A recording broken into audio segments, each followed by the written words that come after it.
Hello, everybody, and welcome to another Bad Comic Review stream. How's everybody doing tonight? See, hi, Tony. Hi, Old Guy Gamer. Well, you guys are busy. Let's see. I'm stunned at how Jack and the Chimp have taken to cats in the last 6 months. I grew up with cats. I think monkeys had several as well. Bats and squirrels are vermin. Cats are a delight. They're some of nature's greatest hunters. And they're funny. Oh, you had a squirrel? Oh, that's not cool. John, you got to take those things like 4 or 5 miles away and dump them, because otherwise they'll find their way back. Little garbage monsters. Squirrels eat the wiring out of walls. They do. Raccoons are just annoying. They're recon for an alien invasion. Hey, tall person, how you doing, man? Saw a rotten corpse. How's it going? Hey, Viking, how you doing, man? Hey, JMK, how's it going? Hey, Cougar.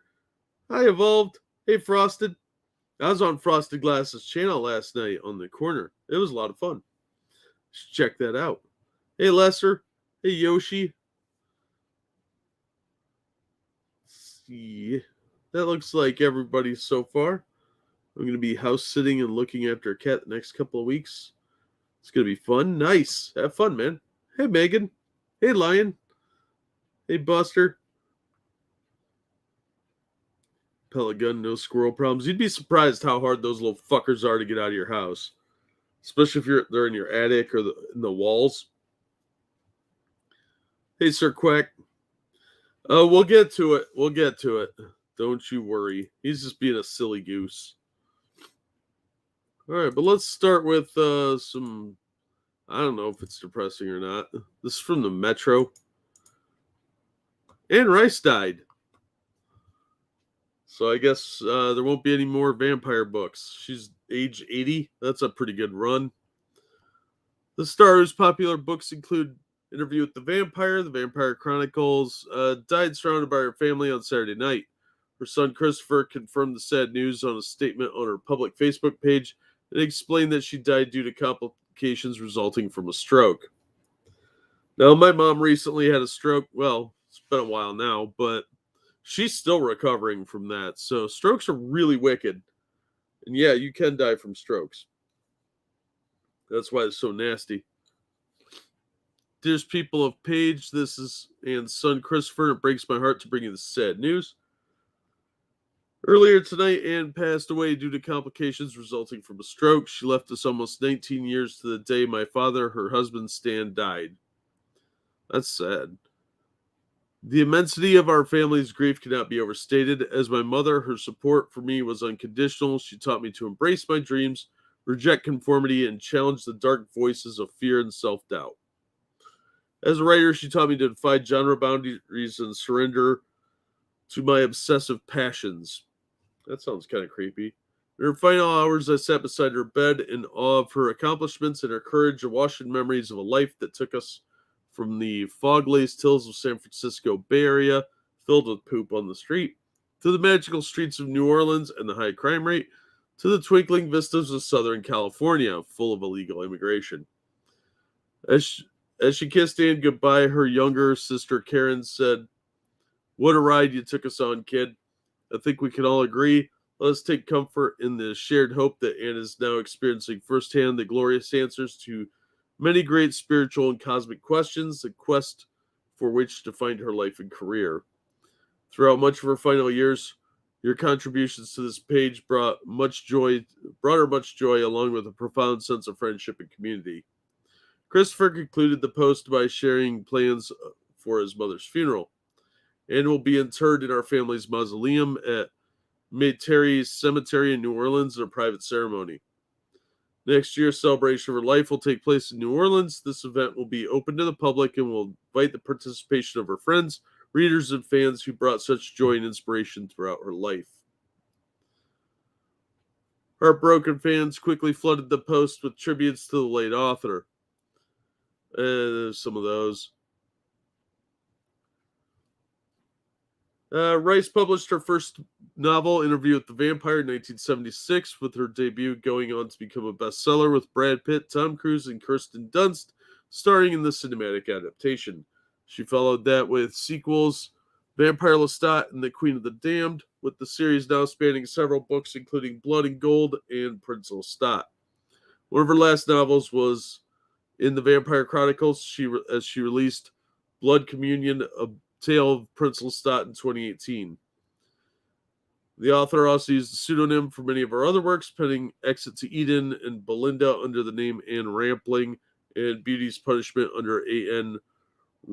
something I can't pronounce. Something LaRue.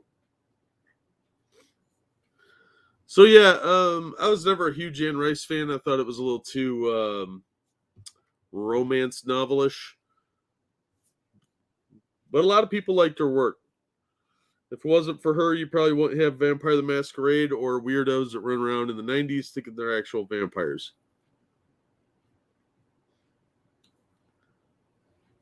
Middle-aged goth women cried out in unison. Well, Frosted, if that's your passion, apparently you're supposed to just go for it. Of course they have a mausoleum. She's filthy rich, dude. Yeah, she's probably got a really nice mausoleum. Hey, Costin, how you doing, man? Hey, Assassin. Oh, thank you. So, yeah, Anne Rice is dead. That happened. Let's see. Next up, let's just get some of these deaths out of the way. From the Daily Mail, ex-pro wrestler Jimmy Rave dies age 39 just months after having both legs amputated due to MRSA infection. Star also lost his left arm after a long battle with drugs and was struggling to pay medical bills before his death. Yeah, obviously he couldn't wrestle anymore. The legendary Ring of Honor star's cause of death was not revealed, but a friend said he struggled with addiction and believes his inner demons caught up to him. I have no idea what happened or the specifics here, but it's hard not to believe his battles with demons contributed greatly to his passing at a very young age of 39. Fellow wrestler Randy Wayne wrote on Facebook, Ring of Honor was always on late at night where I live, and it was always this like step between WWE and backyard wrestling at like gymnasiums and shit like that at high schools. It was really low end and really over the top. The storylines weren't nearly as fun, and they had zero budget. Jeez, that's rough looking. If you're fighting addiction, get help. If you don't know where to turn, message, text, or call me, and I'll get you pointed in the right direction to get the help you need. Rave, whose real name was James Michael Guffey, began wrestling in 1999 and was a two-time National Wrestling Alliance heavyweight champion. His friend Bill Behrens said when announcing his death Monday. 39 is incredibly young.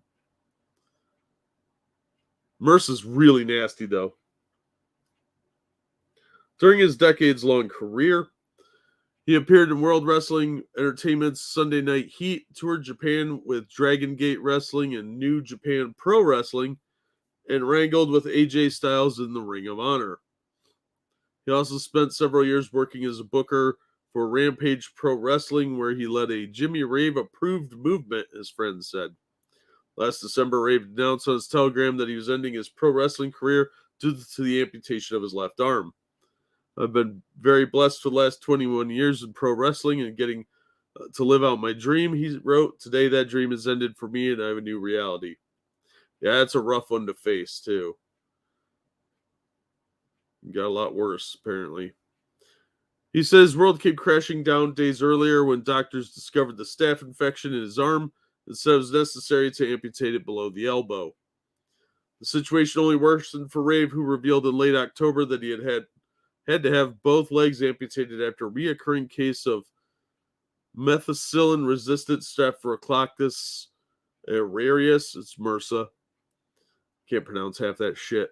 The former athlete tweeted a jarring photo of himself lying in a hospital bed with both legs and his left arm removed because he was again diagnosed with MRSA, Bacterial infection resistant to antibiotics.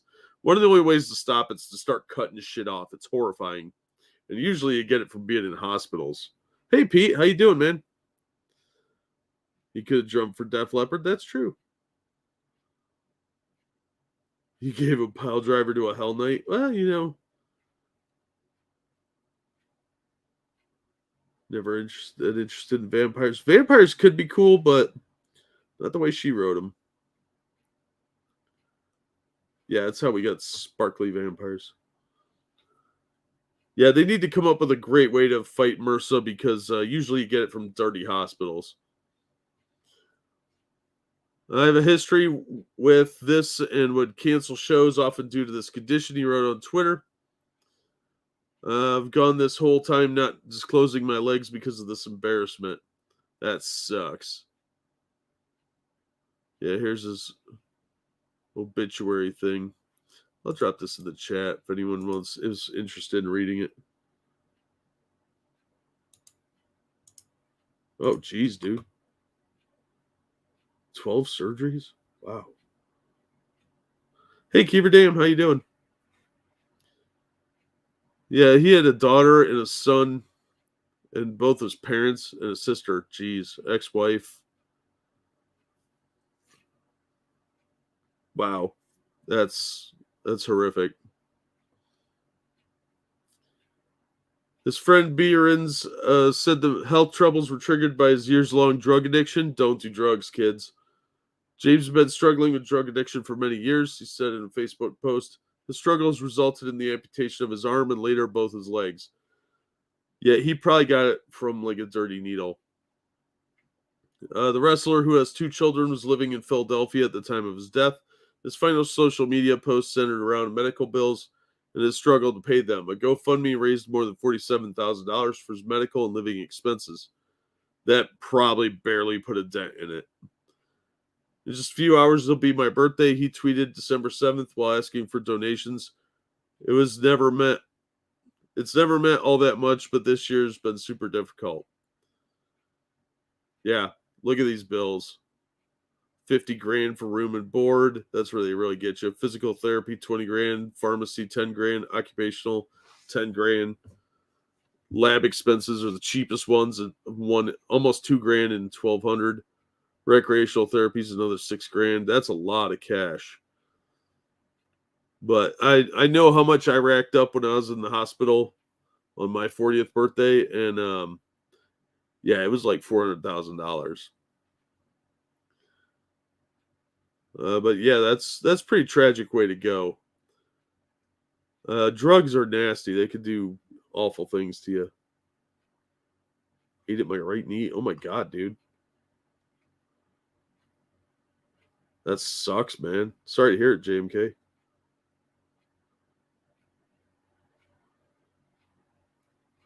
You can't have any Asians. No, Buster. So yeah, that's a nasty way to go. Oh, thank you, John Migda. Found your address on a package. The package. I saw that picture, James or John. Yeah. That's fucked up, dude. Thankfully, the girls were good this month, so I had to get them something special. Yeah, I can't show that picture on the stream, but that is funny. Thank you, tall person. Considering this season, I would like to remind everyone that one of the most badass characters in DC Comics is Santa Claus. The dude breaks into Apocalypse annually to give Darkseid his coal. Well, yeah, man, Santa Claus is badass. Chronic pain since 08. Jeez, that blows, dude. Can you get put in the hospital just for turning 40? No, I was really sick at the time. They thought I had lung cancer. It's a whole thing. Didn't find out it wasn't for over a month. So that'll let you know how much stress I was under. Hey, Zombie Teddy. Yeah, Monk's not alone on the pain train there. That sucks, man. People go through some horrible things, but you learn to adapt.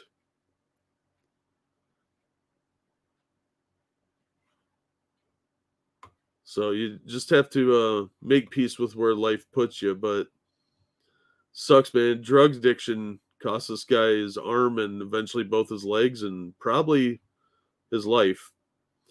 So that's a real shame. So we'll get the depressing shit out of the way so we can get to the really depressing stuff. Because most of us don't know these people. Let's see. Who else died? Oh, yeah.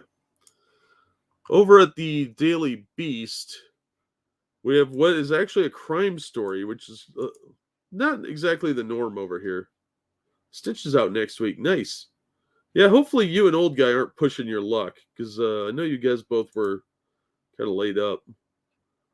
We cut open, only payment I had to make was the painkillers when they released me. Wow, that's pretty fucking good. Actor arrested in deaths of Insta model and her friend found dumped in Los Angeles.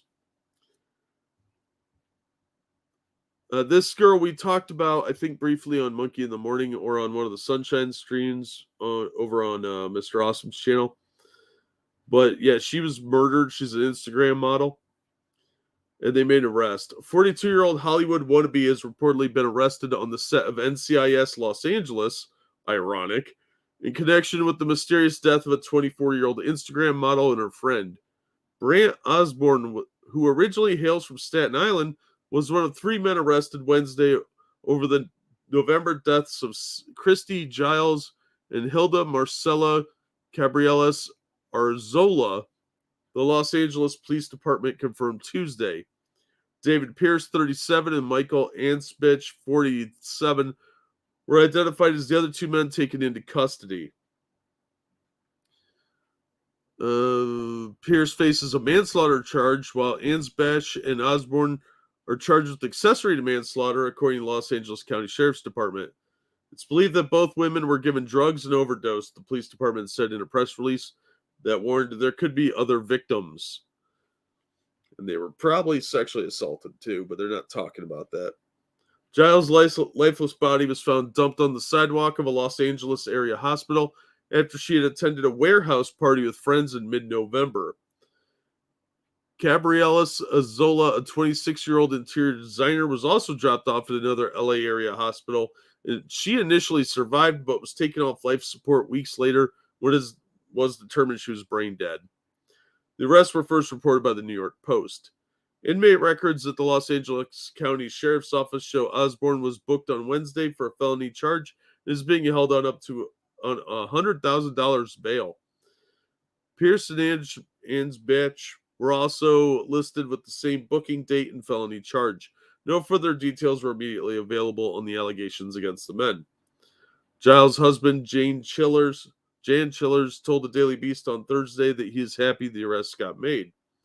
But I know that this is just the beginning of the battle. We'll have the long fight ahead of us, he said. We are looking for more victims to come forward that may have previously have been harmed or affected by these men. I haven't read this yet, but I'm guessing date rape drugs. Osborne is said to have openly spoken to fellow actors about Giles' death last month, boasting about the craziest weekend of my life at a shoot. Actor David Moretta Jr. told the Post. He told me how they partied. 2 girls came back to their place, and the girls had a bunch of drugs. Murrieta is quoted as saying. He recalled Osborne saying he'd left the residence and returned to have his roommates tell him Giles had died. He checked her pulse, freaked out, decided not to call 911, and they decided what to do with the body, he'd said per the Post. In a bombshell interview with the Daily Mail, actor Stephen Bauer, who played Cuban drug kingpin Manny Ribera in the 1983 film Scarface, said he saw Pierce rape a woman at a Beverly Hills house party in 2008. He was trying to hustle me out of the party so that nobody could hear, Bauer told the outlet. He said, don't listen to her. This is a stupid party. Let's get out of here. Get in the car. Get in the car. Yeah, that's not total red flag at all. Pierce was also accused by former Scorpions bassist Ralph Rickerman of keeping a stack of women's IDs in his apartment, which he handed out to young girls as well as dozens of credit cards not in his name and several high-end laptops. This dude is probably a serial killer. Osborne's IMDb profile lists credits for Nurse Jackie, in which he apparently appeared in an episode, as well as the best man of the main character's husband in the 2012 film Ruse, for which he worked in the sound department. Investigators have been looking into circumstances surrounding the women's death since the two were first found dumped outside hospitals after a fun night out with friends. Doesn't sound like it was very fun. Both their families have publicly made clear they suspected foul play. In the wake of Giles' death, Chillers told local news outlet KABC that he had been text messaging with her in the hours before her death, and it was apparently her decision to leave the warehouse party that night that proved fatal. I've got all the messages that she exchanged with anybody else that night. She was texting Marcella, the girl that she was with, at 5:30 saying, "Let's get out of here," with the wide-eyed emoji, he said. All right, so that's a pretty fucked up story. But if you want to kind of look into this more, I'll drop the link. I'm going to refresh that. I don't think that's the right one. And you can check it out. It was probably Roofies, yeah. That's some pretty fucked up stuff, though. Kiss, Kiss, Bang, Bang. I never saw that. I've heard great things about it. It's on my list of ones to watch that I just keep forgetting about. Oh, third grandson. Oh, that's awesome, dude. And you shouldn't push yourself, dude. Don't rush into work if you're not ready.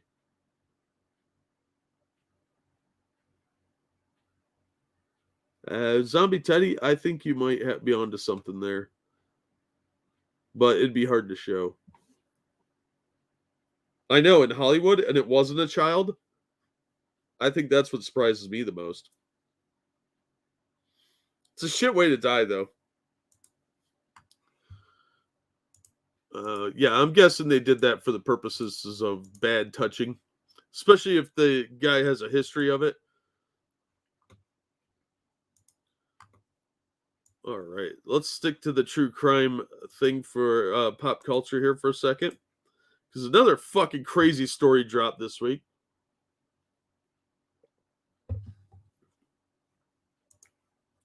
The OJs is a band from the 70s. This is from MSN. Human remains found 40 years ago identified as Frankie Little Jr., a member of the R&B band.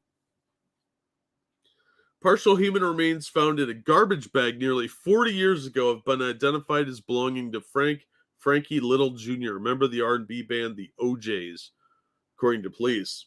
The Twinsburg Police Department in Ohio announced the news on Tuesday, saying the DNA from relatives was used to help identify the remains found on February 18th, 1982. Police said that not much is known about Little's disappearance and death. Little was raised in Cleveland, according to the news release. In the mid-60s, he was the guitarist and songwriter for the OJs. The band released a statement to CNN saying that he was part of the band in the early days, and they haven't heard from him since. He came with us when we first ventured out of Cleveland and traveled to Los Angeles, but he was also in love with a woman in Cleveland that he missed so much that he soon returned back to Cleveland after a short amount of time, reads the statement. They wish his family and friends closure as to what appears to be a very sad story. Little served 2 years in the Army, which included a deployment during the Vietnam War, according to the news release. He had a daughter who passed away in 2012, according to the news release. Oh my God, how many times are you going to say the words news release? And he had a son who had not been located or identified. And for some reason, the rest of this article didn't load up. So give me 1 second here. Very professional program we got going on here. So this was originally from CNN, I think. Yeah, CNN. Okay, go away. The partial remains were found in a garbage bag behind a now closed business in Twinsburg, according to police.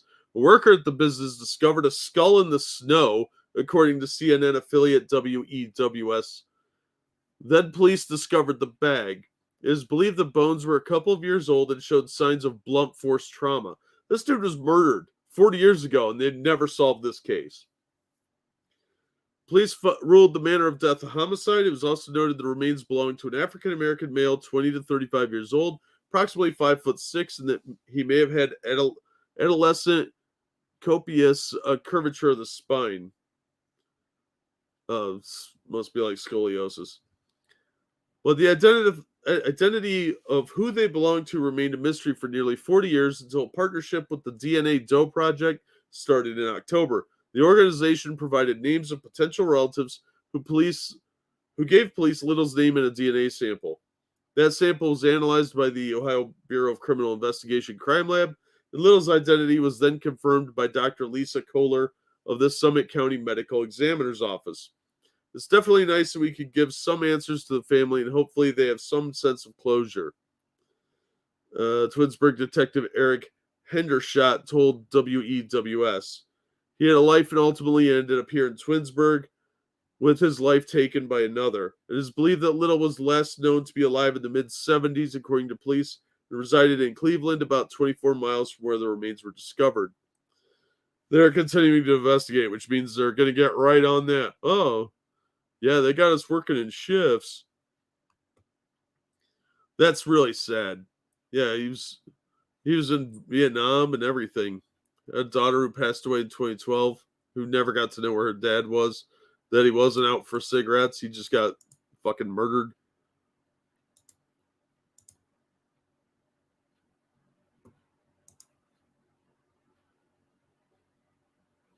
There's lots of other YouTubers people listen to. What? You're not leaving, are you? RDJ and Val Kilmer play off each other fantastically. Well, they're both great actors, so I don't doubt it. I've heard amazing things. I think I saw like 15 minutes of it once, but I'm not sure if that was the same movie or not, because I only saw one of the. I saw Val Kilmer in it. That might have been Spartan too, which I did like that movie. Can't say I've heard of those. Love those two guys. I don't know who we're talking about there. I missed that part. I'm not scrolling back. Why is Ohio such a weird semi-crap place? Yeah, I don't know, Oki. It's an amazing thing. We're known for serial killers, presidents, and astronauts. And that's really about it. Lots of weird shit happens here, though. There's always weird murder cases, serial killers, and then you've got like some really haunted places like Franklin Castle and Mansfield Reformatory, Brindu Mansion, and then we've got the Loveland Frogman. We got all kinds of crazy shit going on here. It's a potpourri of weird. And our state is named after a river, because Ohio means like beautiful river in, I think, Delaware, the tribes language. So yeah, there's a lot of crazy shit in Ohio. Oh, and we have the Serpent Mound too, which is pretty fucking awesome. What president? Let's see. I think Grover Cleveland, maybe. McKinley, I think, was from here. Hold on. No, Rutherford B. Hayes was. I toured his house in Fremont. All right. Ohio presidents. We had William Henry Harrison, and then the screen changed. He was president for 30 days. He died of pneumonia because he gave a 4-hour-long speech. Dead serious. That's a real thing. Ulysses S. Grant, Rutherford B. Hayes, and James Garfield. Benjamin Harrison, 23rd president. William McKinley, 25th president. William Howard Taft, the 27th president. And Warren G. Harding, 29th president. So 8 presidents. And let's see, we had Manson went through here, and so did Jeffrey Dahmer, bunch of other ones. That guy that kept people locked up, the girls locked up in Cleveland. Well, that was good morning in Japanese. Oh, really? Oh, hi. Funny check. Yeah, Harrison is a weird one. Hoover. No, Hoover's not one of ours, I don't think, is he? I don't know. I'm tired. I did a lot of work today. A lot. Bought a box of Dollar Tree knockoff Frosted Flakes once. It was so terrible I took to the gun range, used it for target practice. Does that make me a serial killer? No, it was already dead before that. But yeah, Bad cereal is pretty fucking disgusting. You have the rotunda president who got stuck in the bathtub. Yeah, William Howard Taft. Nice, Louis.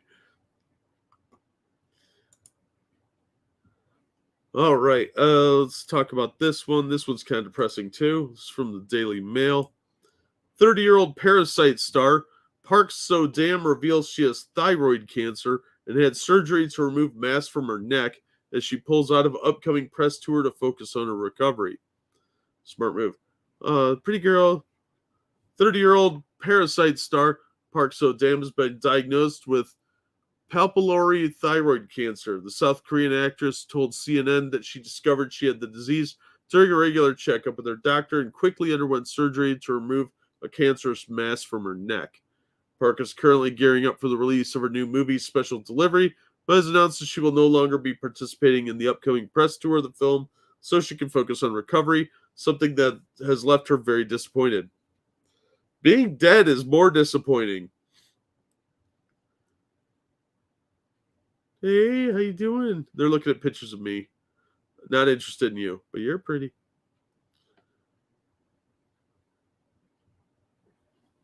Her management company, Artist Company, that's very generic, said in a statement, the company would like to once again thank all the people for showing support for Special Delivery and actress Park So-dam, as well as the actors and crew of Special Delivery overcoming this difficult time together.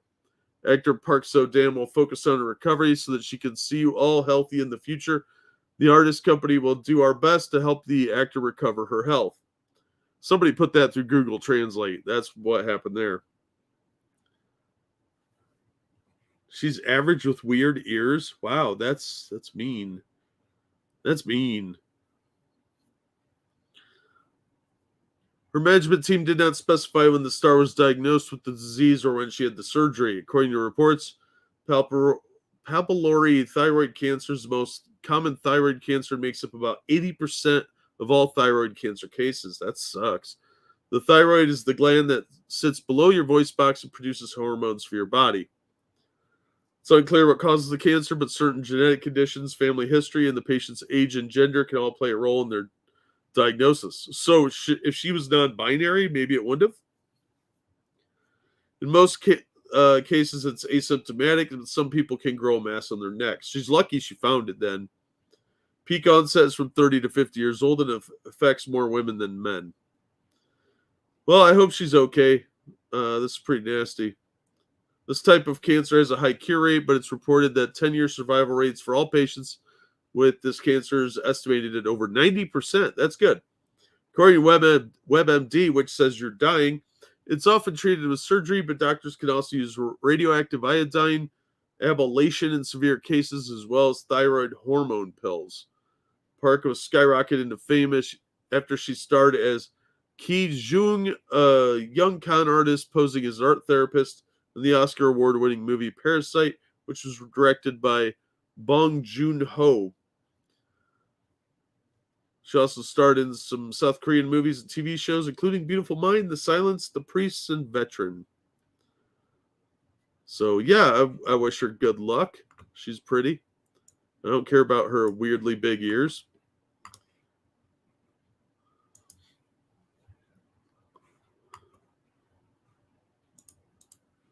Hey, Kyle.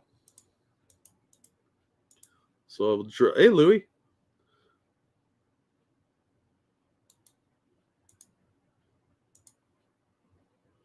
A little sensitive there. No, I'm not looking at her ears. She's cute.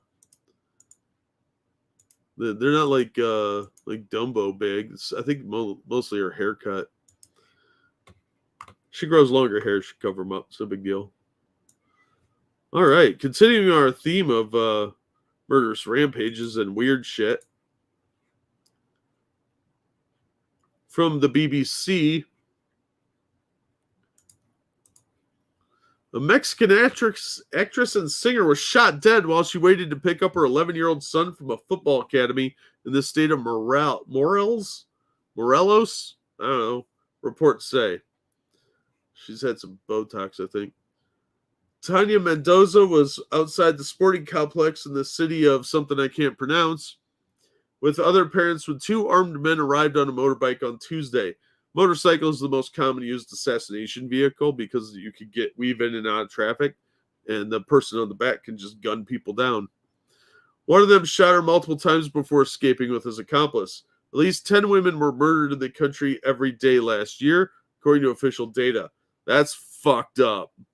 Human rights group Amnesty International said about a third of victims, 940 cases, were femicide or the intentional murder of women because of their gender, calling it a shocking epidemic. Mendoza rose to fame in 2005 after a lead role in the film La Mera Renea del Sur. She had also appeared in a number of soap operas and recorded 5 albums. In 2010, she was kidnapped with her husband and son, who was 6 months old, from the couple's car wash business. Since then, she had reported to the Morales State Attorney General's office several death threats. Somebody got revenge. It's not clear who was behind Mendoza's murder or any possible motive, and I'm sure those cops are trying super hard. Femicide is increasingly a concern in Mexico, whatever sentence that's supposed to be. Despite a growing movement to raise awareness of the issue, authorities have been unable to stop a rise in the killings. Cases are rarely investigated, and most perpetrators remain unpunished. That sounds shocking. Even though this woman was a well-known individual, I doubt anything's going to come of that. Oh, it was absolutely a hit. Cat's outside bitching. He wants let in. Oh, yeah, Oki, it absolutely is. It's worldwide, it's a pretty popular one. In central Mexico. I figured it was near Mexico City. That's where a lot of the telenovelas are filmed. What a waste of coochie. Yeah, you never waste, like, good-looking chicks. I mean, granted, she's probably past her prime, but she'd already been kidnapped once. That was probably retaliation of some kind. Well, let's see what else we got here. All right, speaking of awful things, this one comes from Screen Rant. Netflix's Avatar show just got a lot more concerning. That's right, live action. They just canceled Cowboy Bebop, and it's a bad sign for the equally acclaimed Avatar. I think Avatar is probably way more recognizable and popular. Cowboy Bebop's cancellation is a terrible sign for Netflix's Avatar The Last Airbender show. Netflix took a big swing in adapting the beloved anime Cowboy Bebop into a live-action remake series. Unfortunately, between mixed reception and poor ratings, the show ultimately didn't pan out, resulting in the unfinished series being canceled. This does not bode well for the upcoming live-action adaptation of the equally beloved animated series Avatar The Last Airbender. Cowboy Bebop stays relatively faithful to the anime for the most part. That's a lie.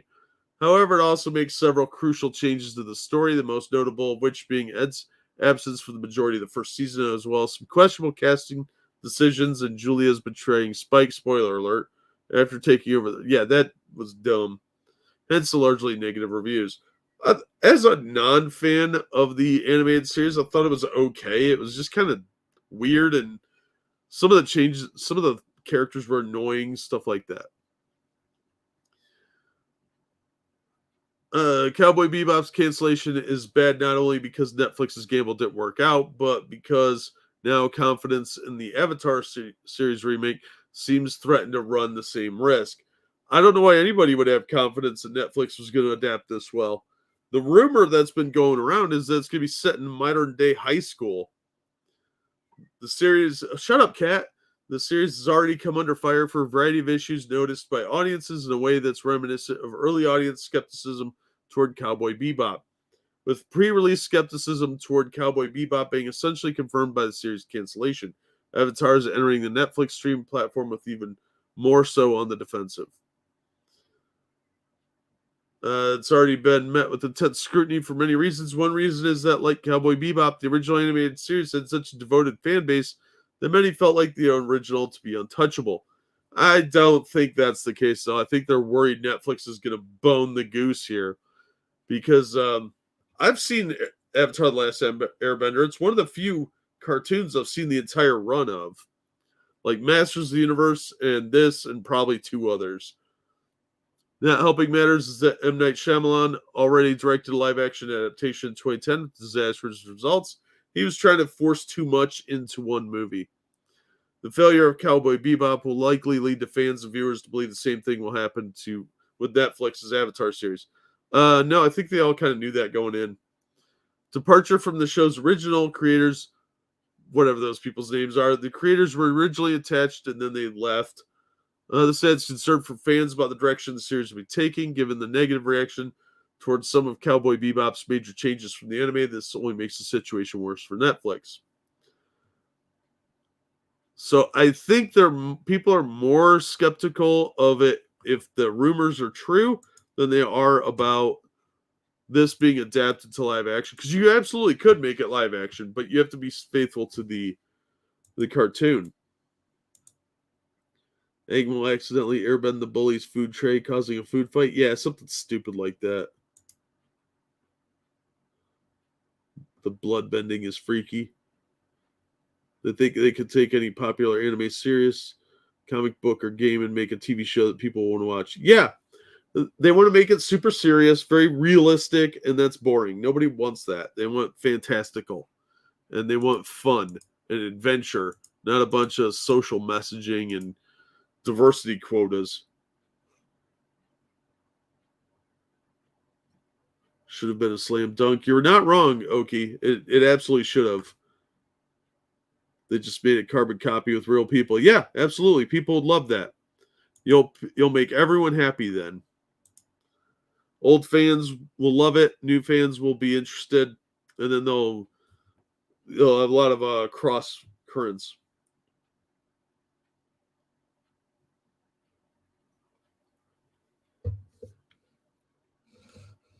Vaguely more foreign. Yeah, maybe. He was wow, Frosted.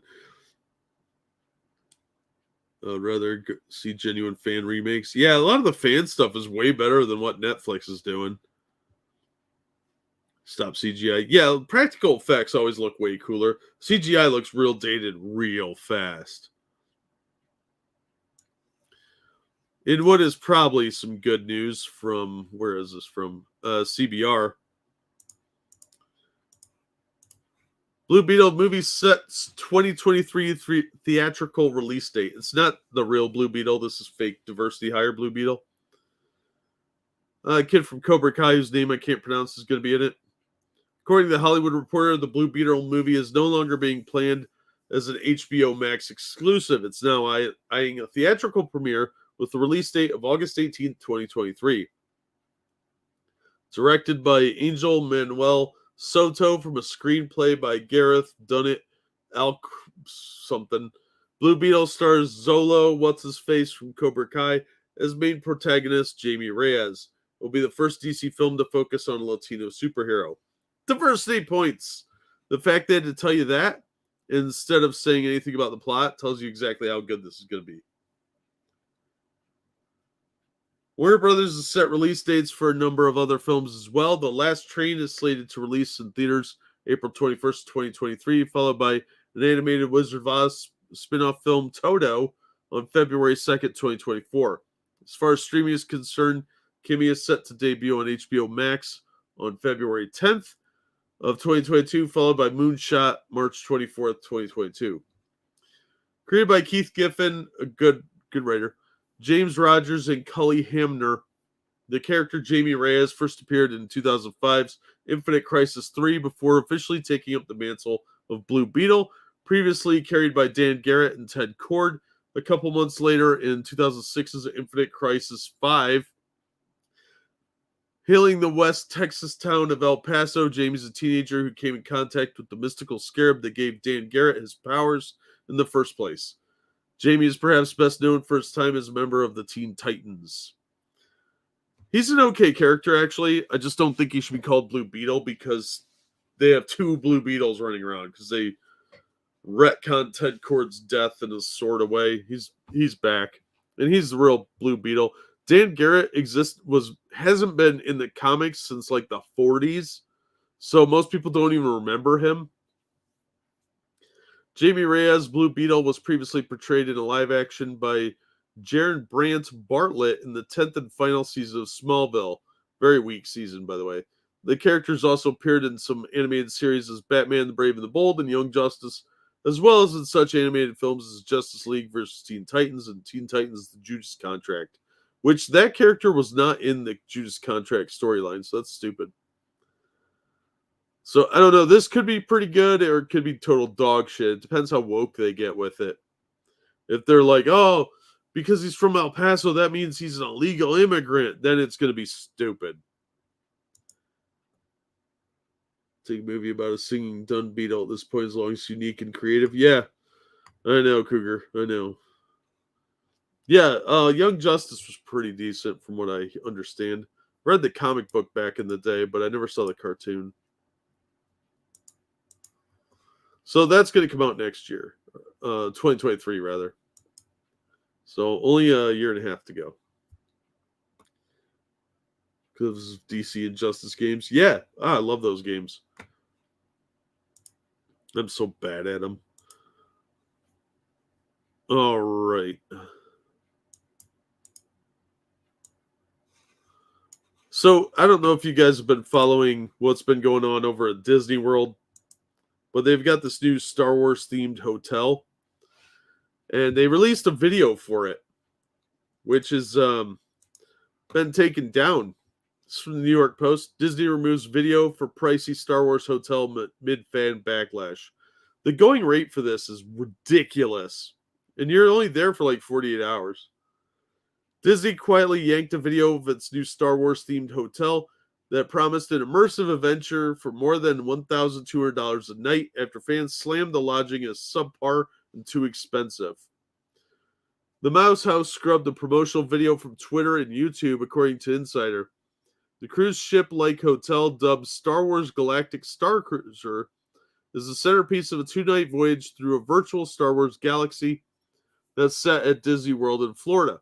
Once on board, you'll cruise to the galaxy for 2 days and 2 nights while becoming the hero of your very own Star Wars adventure, former chairman of Disney Parks Bob Chapek said in a company presentation back in 2017 when announcing the concept. Yeah, well, it seems to have fallen short. Fans apparently weren't impressed by the final product shared on social media at the end of November. The lightsaber training looks about as exciting as a roadside sobriety test, one Disney watcher commented on YouTube. It's way too expensive, another said. Disney did not immediately return requests from the post for comment. Look at this. She's clearly standing in front of a green screen. Babylon 5 had better graphics than this. This looks like a Star Trek scene, too. This doesn't look anything like Star Wars. And how lazy does this look? Like these panels are blank. These have some like lazy lights or color boxes. I don't know what the hell that's supposed to be. I would actually venture to say the 1979 Buck Rogers had a better budget than this. And later on in the video, this chick holds up her iPhone. Like, seriously, it's like an iPhone. It's just a smartphone. Babylon 5 had actual sets. Yeah, that was a good show. You could overtake the House of the Mouse? No, sorry. They penny bush you to death and it's crap. Yeah. They probably do charge per square for toilet paper. Yeah, people have started asking for refunds. There's openings at this thing now. Keeverdam, you're not wrong. It's better than the hotel located on Alderaan. That's true. But yeah, Disney previously had shared behind-the-scenes video and pictures of the Florida-based hotel, which, depending on the package room size, can set guests back as much as $6,000 for a 2-night stay when it opens on March 1st of next year. Imagine waking up inside of a Star Wars story, your own Star Wars story. Disney's promotional website beckons. Relax in comfort and gaze out of your cabin or suite window as ships, planets, stars, and other breathtaking galactic sights float past on the majestic canvas of the cosmos. They put a TV that has a bunch of like space stuff on it. Now, granted, this does look kind of Star Trek or Star Warsy a little bit, but it also looks very utilitarian. And there's like dress it up a little. You could at least made it like theme it. So it looks like an Imperial starship or something. But over the weekend, several Disney news blogs. My phone goes off. That's very Star Wars. Babylon 5 was awesome. Yes. I would force choke a bitch. What are you, Wayne Brady? A Jedi? Same experience as everyone else? Yeah. Yeah, it looks like a futuristic prison cell. It does, Quippers. Absolutely. Over the weekend, sent to customers who'd already booked to stay at the new property. The video apparently didn't match expectations that had been juiced by Disney's marketing. Apparently, they had slashed the budget pretty heavily for this thing at some point, and a lot of the stuff that was promised really got kind of half-assed. That's what the internet's telling me anyway. It sparked a firestorm of criticism from fans. It features a purple-faced female alien concierge explaining various activities that are available on board the Halcyon Star Cruiser, the ship that guests will be boarding. The static-filled video shows the concierge detailing some of the activities available during the stay, where she taps a device that looks similar to an iPhone, which beams low-resolution hologram images as she speaks. So there's her iPhone right there. They didn't even try and make the promotional video look appealing. It just looks very, very half-assed. It looks like something a fan would throw together in their garage with their girlfriend. While on your voyage, you'll have to access an exciting range of activities, just a short stroll from your cabin. Try your hand at the honored ancient art of wielding a lightsaber, she says before tapping the iPhone to reveal an image of another time-honored vacation staple, a cocktail. The Star Wars hotel lady is using an iPhone as a portable hologram thing, tweeted an upset Disney fan. Yeah, this is more what was promised here. Another wrote, why does it have analog static? What is this accent? Why don't they have more than 3 activities to talk about in any of these promotions? It's a $3,000 hotel stay. Couldn't you have spent more than $20 on the video? Why not do an in-universe version of their trip planning videos? Yeah, that made too much sense. Bro, this isn't Star Wars, it's space conflicts. Who approved this for a $6,000 hotel experience? I realize now Disney didn't make the Galactic Star Cruiser for Star Wars lovers. They made it for rich people who think Star Wars is neat, wrote one fan. That pretty much sums it up. This is for wine moms. Meanwhile, Mickey Views, a blog for Disney News that has 134,000 subscribers, said the Disney hotel experience could be a galactic failure due to its cost and hotel design, which includes sterile Spartan rooms that one might see as on a bad cruise, like a Disney cruise. Well, a lot of people thought this experience could be a huge step forward, a smashing success. It's starting not to look that way, Mickey Views owner Braden Holness said in a video. It's not clickbait when I say that this 2-night immersive experience is going down as one of the biggest flops that Disney Parks has ever seen. They probably cut the budget and gutted it so bad. See, that's just a TV screen with a fancy frame around it. And that's just another TV screen. This isn't immersive. Apparently, this is supposedly slides into the wall, but it probably folds up like one of those flop house beds. Oh, look.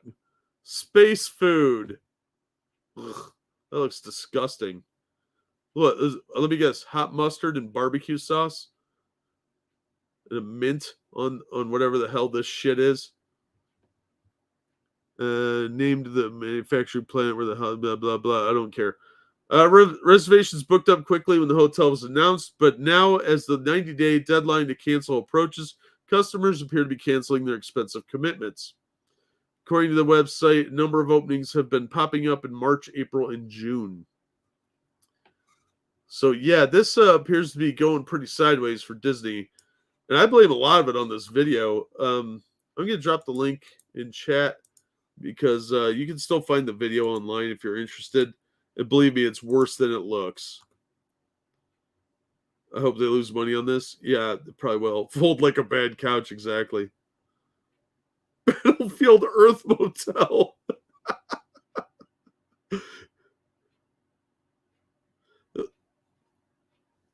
Yeah, the food's going to be disgusting. Apparently, I heard somebody say this. I think Clownfish said it.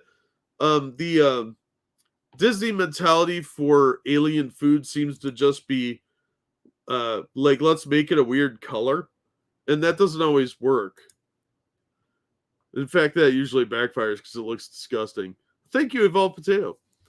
The best story of Blue Beetle for me was Cord being the original, and he dies while studying the Scarab. It attaches itself to Jamie, and now he's a hero that's full of doubt of living up to Ted's legacy, plus the Scarab always trying to use extreme force. Yeah, they made it a sort of twist on the Venom symbiote. And yeah, his origin story's fine. Because he's at least an original character. I just wish he wasn't called Blue Beetle. Because you have two Blue Beetles running around.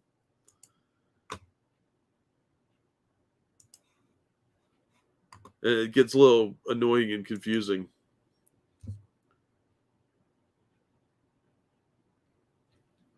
All right, you remember they were doing a live-action Snow White movie? We talked about several months ago, and they had cast this chick. Oh. Clownfish talked about this a couple times. I don't really follow them that much. They drag stuff out too much, and the dude repeats himself a lot, and that kind of bothers me. But they seem fine. I don't have anything against them. Just it's hard to listen to that when somebody says something like, "Oh, I really like that book. I really like that book." It kind of throws me. I find it very distracting, so I can't really listen to that. And their videos tend to be kind of padded, so that I want people to get right to the point. I don't have time for fucking around. Oh, it's definitely not as bad as Tim Pool, but it's similar sort of cadence, and I could handle that in a live conversation, but not listening to a video. Sleep. You're not wrong, Louis. $6,000 to eat in a cafeteria and sleep on a fold-out bed. It sounds like all these other activities are peripherals that add on. So if you want to do the lightsaber thingy, or go get involved in some heist or something, it costs extra. Tim Pool's Neon. Yeah, he's not as bad as Tim Pool, but it's that same thing. Tim Pool does that too, usually while smacking his lips. Slow talking just to make it last 10 minutes. Exactly, Evil One. Exactly. And I find that annoying. That's why all my videos are like less than 5 minutes. I just don't have time for that shit. I want to get on with things. I got other stuff to do. Nobody wants to sit there and listen to me ramble on for that long. Rachel Zegler hints at radical left feminism in Disney's upcoming Snow White live-action film. Well, guess we know what to expect now. Actress Rachel Zegler coordinated with the struggling outlet BuzzFeed during a recent interview to drop hints about the upcoming live-action Disney remake of Snow White. Full stop, it's going to suck. This is from Bounding into Comics, by the way. Disney's past attempts at leveraging classic franchises into live-action remakes hasn't worked out nearly as well as they had hoped. For a company like Disney, which sits upon a treasure trove of material, this is pretty pathetic. The MCU is withering on the vine, Star Wars is a running joke at this point, and remakes of classic Disney properties are being passed over in favor of original classics. That's because people prefer the genuine article instead of a shameless cash grab masquerading as culturally relevant art piece. Yeah, I've heard mixed reviews about Aladdin. I heard it was just okay. And Beauty and the Beast was really big for a little bit, but it appears to just be kind of C minus maybe. Considered 2019's live-action Aladdin remake, which managed to rake in $1 billion at the office and weighed against 1992's animated Disney original, which grossed about half of that. Adjusted for inflation, the 1992 original would have made about $958 million today. That tally comes just shy of a live-action remake, but there's a catch. The 1992 animated version was released in just 6 markets: the USA, France, Germany, Italy, Spain, and Australia. By contrast, the 2019 remake had an eye-watering 54 markets, including China, which took in just $53 million. It's not the kind of performance that Disney would or should have hoped for. Certain live-action remakes from Disney have done all right, including Emma Watson's Beauty and the Beast and The Lion King, though the latter got savaged by critics. However, other films like Cruella, Dumbo, Cinderella, and Alice Through the Looking Glass failed to even make half their success. I've never even heard of Alice Through the Looking Glass. I didn't know they did that. I saw the Alice in Wonderland one. That one was pretty weird. It wasn't bad. Dumbo was pretty good, I've heard. I haven't seen it, though. Cruella looked horrible. Worse, Disney's focus on corporate wokeness and forced diversity is making things a lot harder. Rachel Zegler is currently making headlines for all the wrong reasons, thanks to Steven Spielberg's wholly unnecessary remake of West Side Story going over like a lead balloon. Yeah, we talked about that. That movie made like nothing. It was a total disaster. Spielberg and the cast used racial instigation to whip up resentment, leading to its release and fans responding in kind by dismissing it with a roll of their eyes. Even the coveted Latina demographic, which was obviously the target of the film, have tuned out and aren't the least bit interested. Could it be because Spielberg opted to patronize them out of the gate while tossing around offensive terms like Latinx when they are not particularly fond of it in the first place? That was probably a big part. Now Disney's going to repeat the same process with Zegler, a known instigator who attacks both her fan base as well as fellow actors. And she's going on the offensive once more. She's not a particularly nice or palatable human being, and her rhetoric mimics her chronic immaturity and toxic personality. Yet she's in the lead for Snow White, a story about a girl who is her exact behavioral opposite. Yeah, she seems like a real bitch, too. Spielberg used to be cool. You couldn't pay me to watch the live-action one? Oh, yeah. I thought they looked kind of creepy. I mean, it doesn't look Cats creepy because I'm sure the lions have buttholes. But, yeah, I have no interest in it.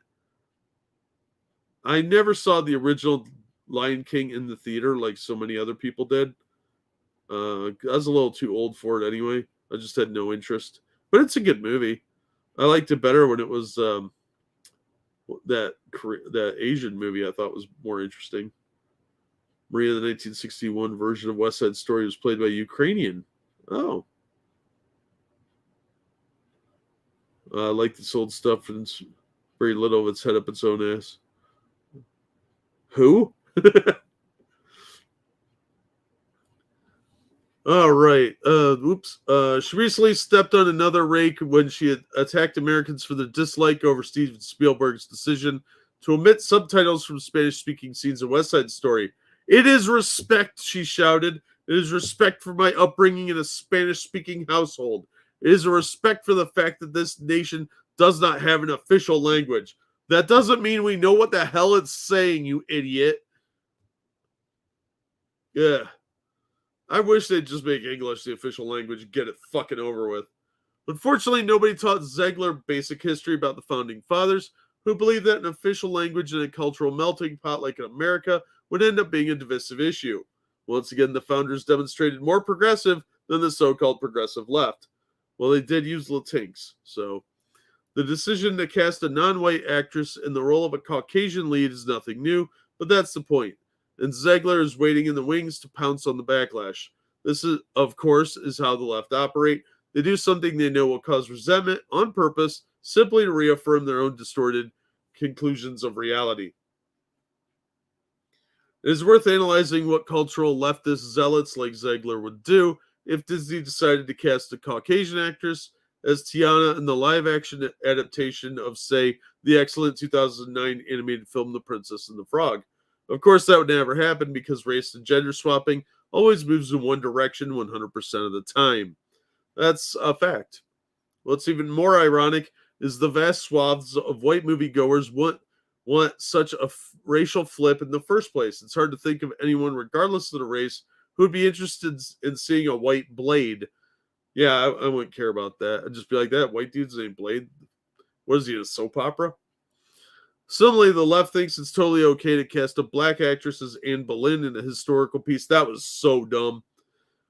But would we ever see a Color Purple remake with an all-white cast? No, and that movie's terrible.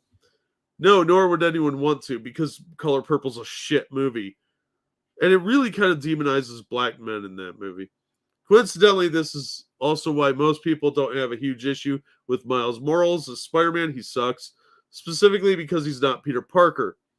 Yeah, he's an inferior bad photocopy because they wanted a black character. He's a new character that might be piggybacking on the original in terms of recognition, but that's largely where the comparison ends. No, he has very similar incidences in his storyline that, especially early on, that definitely shadow Peter Parker's, and it's really annoying. For anyone who thinks race swapping was a factor in certain fans disliking the Morales characters, we have two words: Ben Reilly. Yeah, Ben Reilly was one of the most harshly attacked characters in comic book history.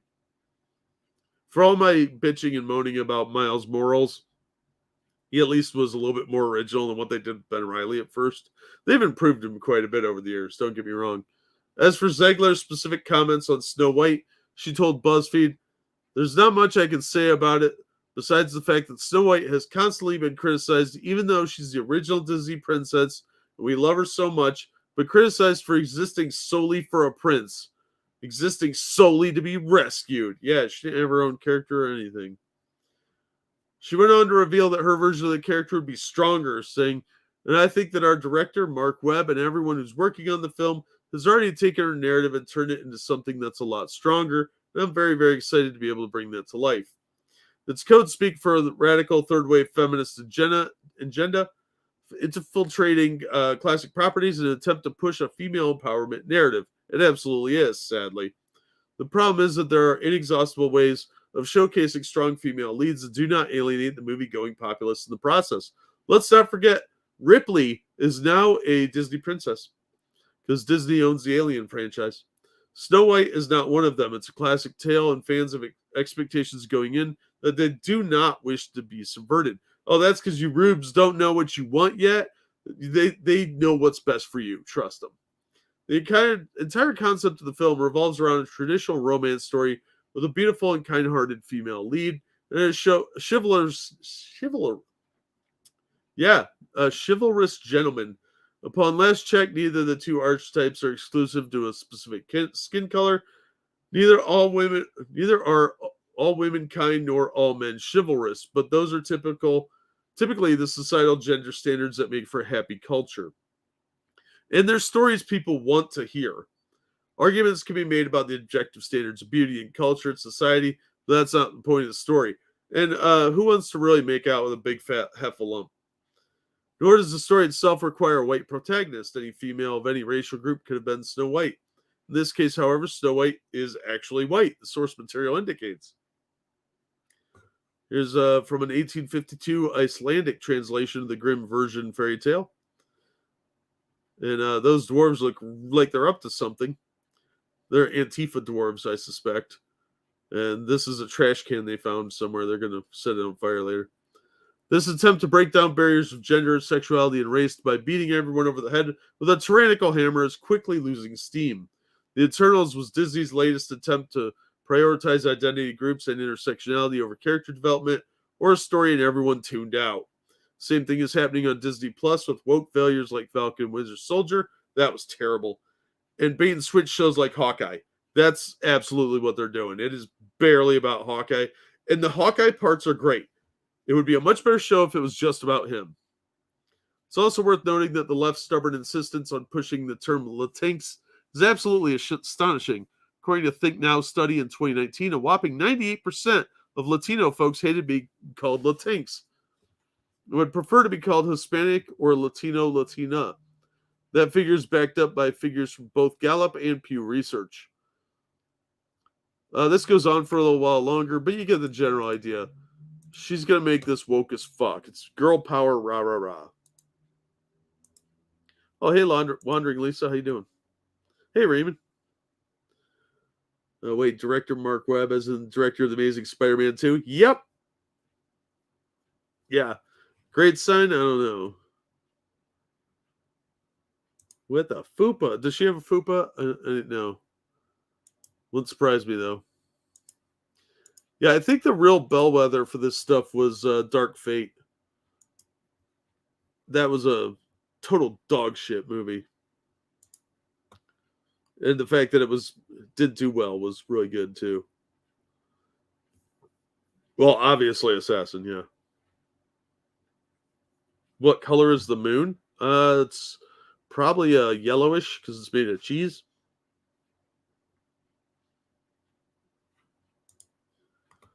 All right, we have reached that point in the show where it's time to do my shameless whoring. So for that, I'd ask you to hit the like button, share it around, and subscribe if you haven't. Yeah, I said heffalump. I use that word a lot, dude. So like, share, and subscribe. Ring that bell for notifications. And if you're feeling saucy and generous, you can donate to me at the Streamlabs link I just dropped in the chat. It's also pinned at the top of your chat, as well as in the description below. Also in the description below is the Indiegogo for TSR, who are fighting against Wizards of the Coast. So if you want to support them, obviously I'm a fan because they're pushing back against the woke crap. I'm going to do another stream probably sometime in the next few days about the changes they're doing to the D&D books, because they released some errata for the books and it's fucking dumb. So it'll be a short stream most likely, but there's a couple articles and I want to go over the errata that people playing 5e should probably know about and how they're changing D&D.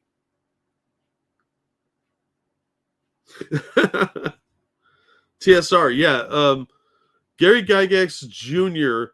teamed up with this guy, Jason Lanaza, my bad. And they got the TSR trademark because WotC had let it lapse back in like 89. And somebody else had it for a short period and he let it lapse too. So they've got the TSR trademarks again. They've got two of them, I think, plus a couple others. And Wizards of the Coast is saying you can't use those, even though they let it lapse. So they're suing to have them officially declared abandoned by Wizards of the Coast / Hasbro. And then they can pursue that. They've also, because their TSR has allowed Drive-Thru RPG to reprint old modules, they added a disclaimer saying they're a product of their time and there's some racist views and blah, blah, blah in there. We looked at this on a previous stream. TSR's original name, it's Tactical Studies Rules or something like that. And they originally, that was the name, TSR Hobbies Inc. was the name of the company that originally created D&D. So when Wizards re-released, well, they licensed out these reprint things on Drive-Thru RPG, they never took the old logos off. And they added this disclaimer. Well, since somebody else owns that logo now, they're also trying to get that those disclaimers taken out because it makes them look like they're connected to some sort of racist ideology.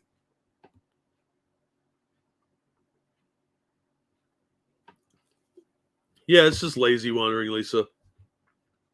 Speaking of spillage, what's that link? What are you dropping in my chat? Oh yeah, new review. Thank you. But since they don't own the trademark anymore, they're doing that illegally. Yeah, since somebody else owns that trademark now and it expired, they're basically shitting on someone else's business.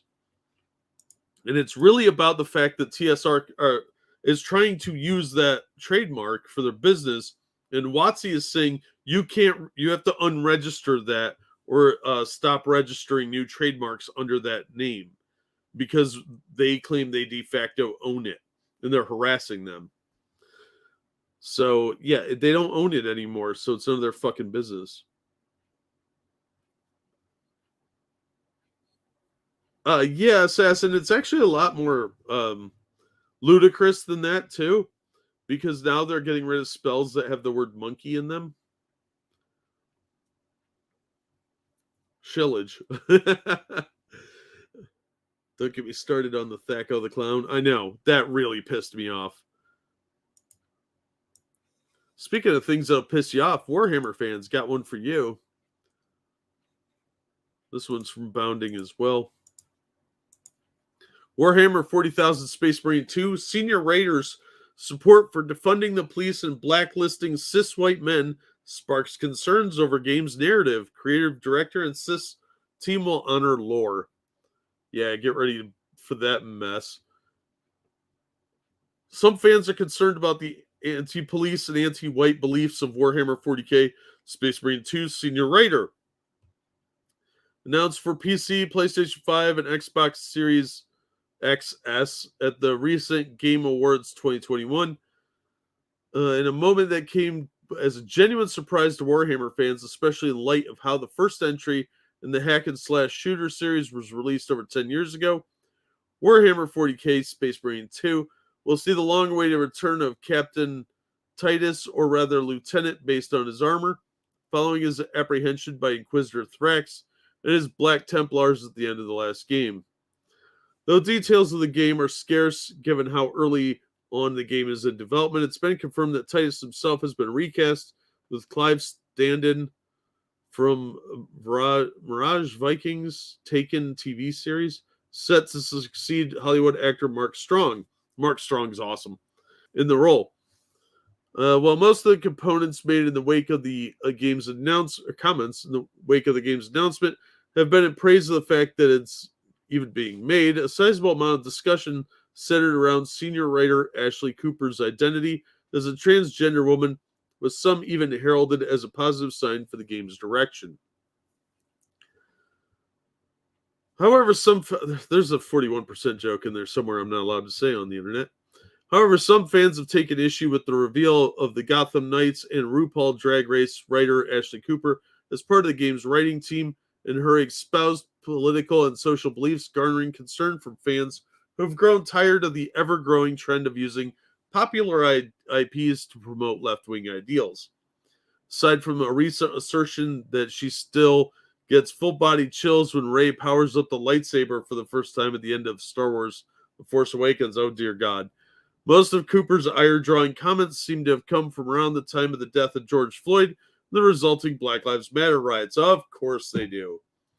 These include regular calls to defund the police, and declarations that all cops are bastards, including hall monitors. That's a weird thing to include. What are you, 12?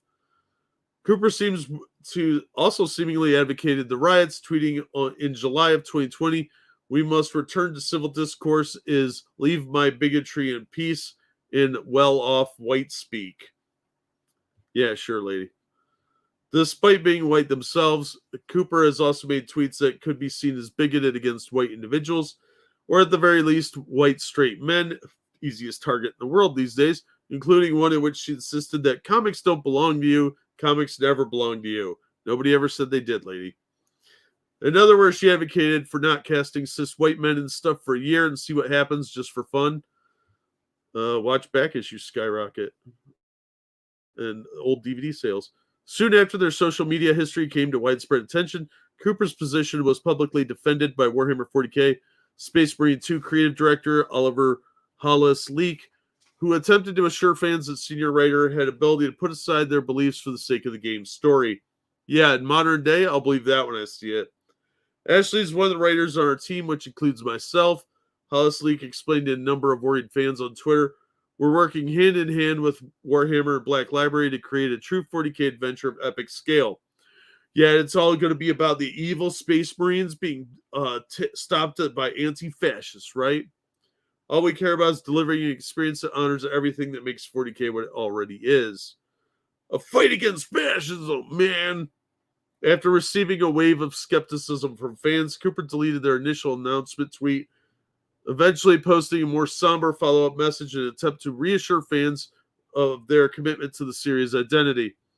"We know how much this universe means to you.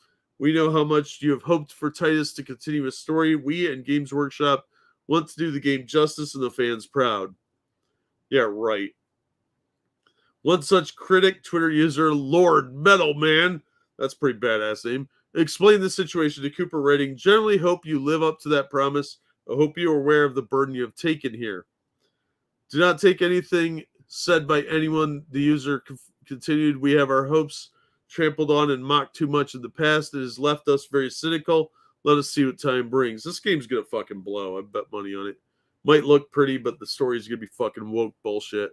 In response to Lord Metalman, Hollis Leak continued his attempt to extend an olive branch, speaking with one fan who feared stupid inserts of current-day nonsense, idealitarianism, and unwanted politicking, and claiming that the writers had dedicated themselves to the series' lore, which they've been trying to change to left-wing nonsense for years now. And Games Workshop just released a statement not that long ago about how they didn't want fascists playing their board games, and their stock tanked 25%. Also, their headquarters was flooded by poo, from what I read last time. He also revealed that Space Marine 2 story had the approval of Warhammer 40k author George Mann, and promised that the game will match the tone of the franchise is known for. Yeah, we'll see. That trailer matches our vision perfectly. Hollis Leak explained it's not just a glossy marketing piece. When we say grim dark, we mean grim dark. It's brutal, true angel of death, moments of plenty. I bet they kill this dude and replace him with a strong black woman. In late November, Games Workshop announced they denounced real-world hate groups allegedly co-opting 40k for their own agendas. The statement was seemingly made in response to the entry of a player using the name Austrian Painter and wearing clothes adorned with Nazi iconography in a recent Spanish tournament. This happened in Spain. Organizers ruled that those who refused to play against him were forfeiting. Yeah, he has the right to dress however he wants, and tournament rules. If you refuse to play against somebody, you forfeit. He probably got a little fucking free miniature out of that. The universe of 40k is often mistaken as praising totalitarian dictatorships and far right-wing ideals. It kind of does. The lore dictates that after a golden age of prosperity, the near death of the Emperor of Mankind, who specifically promoted reason above blind faith under the imperial truth, was followed by a period of blind worship, which led to a dark age of inquisitions and endless wars against the forces of chaos itself. Titus felt the results of this firsthand, despite having felled the Chaos Sorcerer, something I can't pronounce, at the end of the first game. His ability to resist psychic attacks and decisions to stray from the teachings of the Codex Astrates saw him being taken away into captivity under accusations of heresy. We'll see how the story plays out. Yeah, I have a feeling this is going to get super duper woke, and it's going to talk about, oh, cultures are beautiful, but that's just because the odds are good.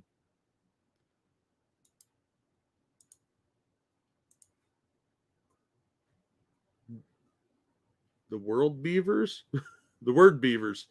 This is all the new Primus Marine lore. It's terrible lore, unfriendly crap that shit on the old lore.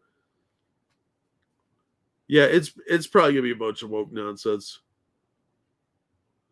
Fuck around and find out, yeah. Well, that's more the Space Marine ideology, you know. They go fight Tyranids and all sorts of scary monsters from the warp. So yeah, that's going to be a shit show. And we all know that most creatives now cannot separate themselves from their politics. So I think we're going to see more and more of that shit. All right, next up, let's go over to USA Today. A turning point. Quidditch leagues changed name. Rowling's transphobic comments. Copyright issues cited. Yeah. Quidditch leagues inspired by the magical game from Harry Potter will be dropping the name to both distance themselves from Rowling's anti-trans positions and avoid trademark concerns, the league said. I think it's more the second one than the first. U.S. Quidditch and Major League Quidditch. I can't believe people think this is a real thing. What, do you run around with a broom between your legs trying to catch a ball? It's fucking dumb. You can't really fly, idiots. Saying that the leagues have started the process of choosing a new name for the real-life version of the game. A contact sport with broomsticks that resembles soccer and field hockey. This sounds really fucking stupid. Do they all wear their little house outfits too? Stupid pop-ups. Rowling, author of the beloved series, made headlines last summer after writing multiple social media posts voicing her opinions about the trans community. That's not quite accurate. She has continued to double down after the posts were widely perceived as transphobic and misinformative, leading many Harry Potter fans, stars including Daniel Radcliffe, Emma Watson, and Rupert Grint, who played the Golden Trio, to speak out in support of the trans community because their publicists made them. Rowling's comments have also left many longtime fans, including fans from the trans community, grappling with their love for this series in reaction to its creators' views. Yeah, because Harry Potter's like their Bible. In addition, Warner Brothers, the production company behind the Harry Potter movies, has a trademark on Quidditch, which could limit the sport's expansion, broadcasting, and sponsorship opportunities. Wonder which one's more likely. The leagues will conduct surveys in the next few months before deciding on a new name for the sport. How about Broomstick Weirdos, which was originally adapted from the Wizarding World in 2005 at Vermont's Vermont's Midbury College by Xander Manshell. That sounds fake. And Alex Benepi, according to the statement. I'm thrilled that USQ and MLQ are moving in this direction, Benepi said in his statement. Big changes like this don't come without risk, but I've been a strong advocate for making this move for a long time. The league said they hope a name change will help continue to distance themselves from Rowling, who has increasingly come under scrutiny for anti-trans positions in recent years. With a gender maximum rule that says teams cannot have more than 4 players of the same gender on the field at the same time, the league said their sport has developed a reputation as one of the most progressive sports in the world on gender equality and inclusivity. The name change will help the sport to continue to move in this direction, league officials said. How many non-binaries are you allowed to have? Because if I have 4 men and a non-binary that's got a wiener, does that count? How do they do that math? I am intrigued. The new name and branding will bring U.S. Quidditch into its next phase, while it's advancing our goal of growing a sport that is supportive and inclusive of everyone. Fabiana something or other, a USQ marketing manager, said in a statement, "This is an exciting time and I can't wait to see where it takes us." It takes you to a Ren Fest. That's where. You fucking weirdos. This is weird and stupid. Yeah, you're not wrong, BG. Hardball. Absolutely. I would watch that. As a trans person, I don't have a problem with what JK said and hasn't changed my view on the series. Hey, good. And shouldn't. People are allowed to have their different opinions just because they don't agree with you. You know, it's kind of dumb and lazy. Dobby is a free elf. That's a fact. Dobby is free. So this is stupid. Fucking dum-dums. Oh, yeah. One more death to talk about here. This one will probably hit some people right in the feel box. This comes from Screen Rant. Harry Orenstein dies at 98. He created the Transformers. He was a Holocaust survivor and poker champion. Died at 98, leaving a legacy of Autobots and Decepticons in his wake. Transformers creator Henry Orenstein has died at 98. Orenstein was a Holocaust survivor who immigrated to the U.S. in 1947, eventually becoming a successful toy maker. He convinced Hasbro to buy Takara's Japanese-made Diaclone and Micro-Change toys and repackage them as Transformers. Former Hasbro CEO Alan Hassenfeld credited Orenstein as the catalyst for the Transformers' existence. Orenstein shared the U.S. patent for the GI Transformers, for G1 Transformers, with Hasbro executives George Dunsey. Transformers are a race of sentient robots. If you don't know who the Transformers are, you probably shouldn't be on this stream. According to the New York Post, Orenstein has died at the age of 98 at his home in New Jersey. No cause of death has been revealed. Yeah, he's 98. How about that? But Orenstein leaves behind a tremendous legacy of survival, success, and innovation. Orenstein held more than 100 patents at the time of his death, was a champion poker player, and helped usher in a number of successful toy franchises throughout his career, the most prominent being Transformers. Transformers film series has been a massive success, bringing the robotic characters to life in a way that was unimaginable to those who originally bought Orenstein's toys. Director Michael Bay directed the first 5 Transformers films, in the franchise from Paramount, which began with Lens Flare, along with the non-Bay entry Bumblebee, which grossed over $4.8 billion, becoming the 13th highest grossing film series of all time. Currently, director Stephen Chappell Jr. Campbell, whatever, is directing a sequel to Bumblebee titled Transformers Rise of the Beasts, which is expected to release 2023. I heard the Bumblebee was really good, but I haven't watched it. Often when someone of prominence passes, it's customary to mourn their loss, but it's also important to remember the legacy they've created. For Ornstein, his story of survival to success in America is one to be proud of. It's likely he never imagined how successful Transformers would become, but watching it take shape and influence generation upon generation is a tremendous legacy to take pride in. Absolutely, good for him. Without him, we would not have the Transformers. So that was a big part of my childhood. I watched the cartoon. I only ever had one. I had Sideswipe. I think I had a couple of the mini ones too, like that were like $4 or $5, like Bumblebee. But never had any of the cool ones except Sideswipe. So I liked the cartoon though. I thought it was cool. I always thought Optimus Prime had a cool voice. But I had all the comics. The comics were awesome. So the Marvel comic series was fantastic. So yeah, it's tragic news there. Let me get that off the screen. Love Soundwaves cassettes. Yeah, those were cool. Kid at my elementary school had those. And they were really awesome. All right, let's talk about Superman for a second.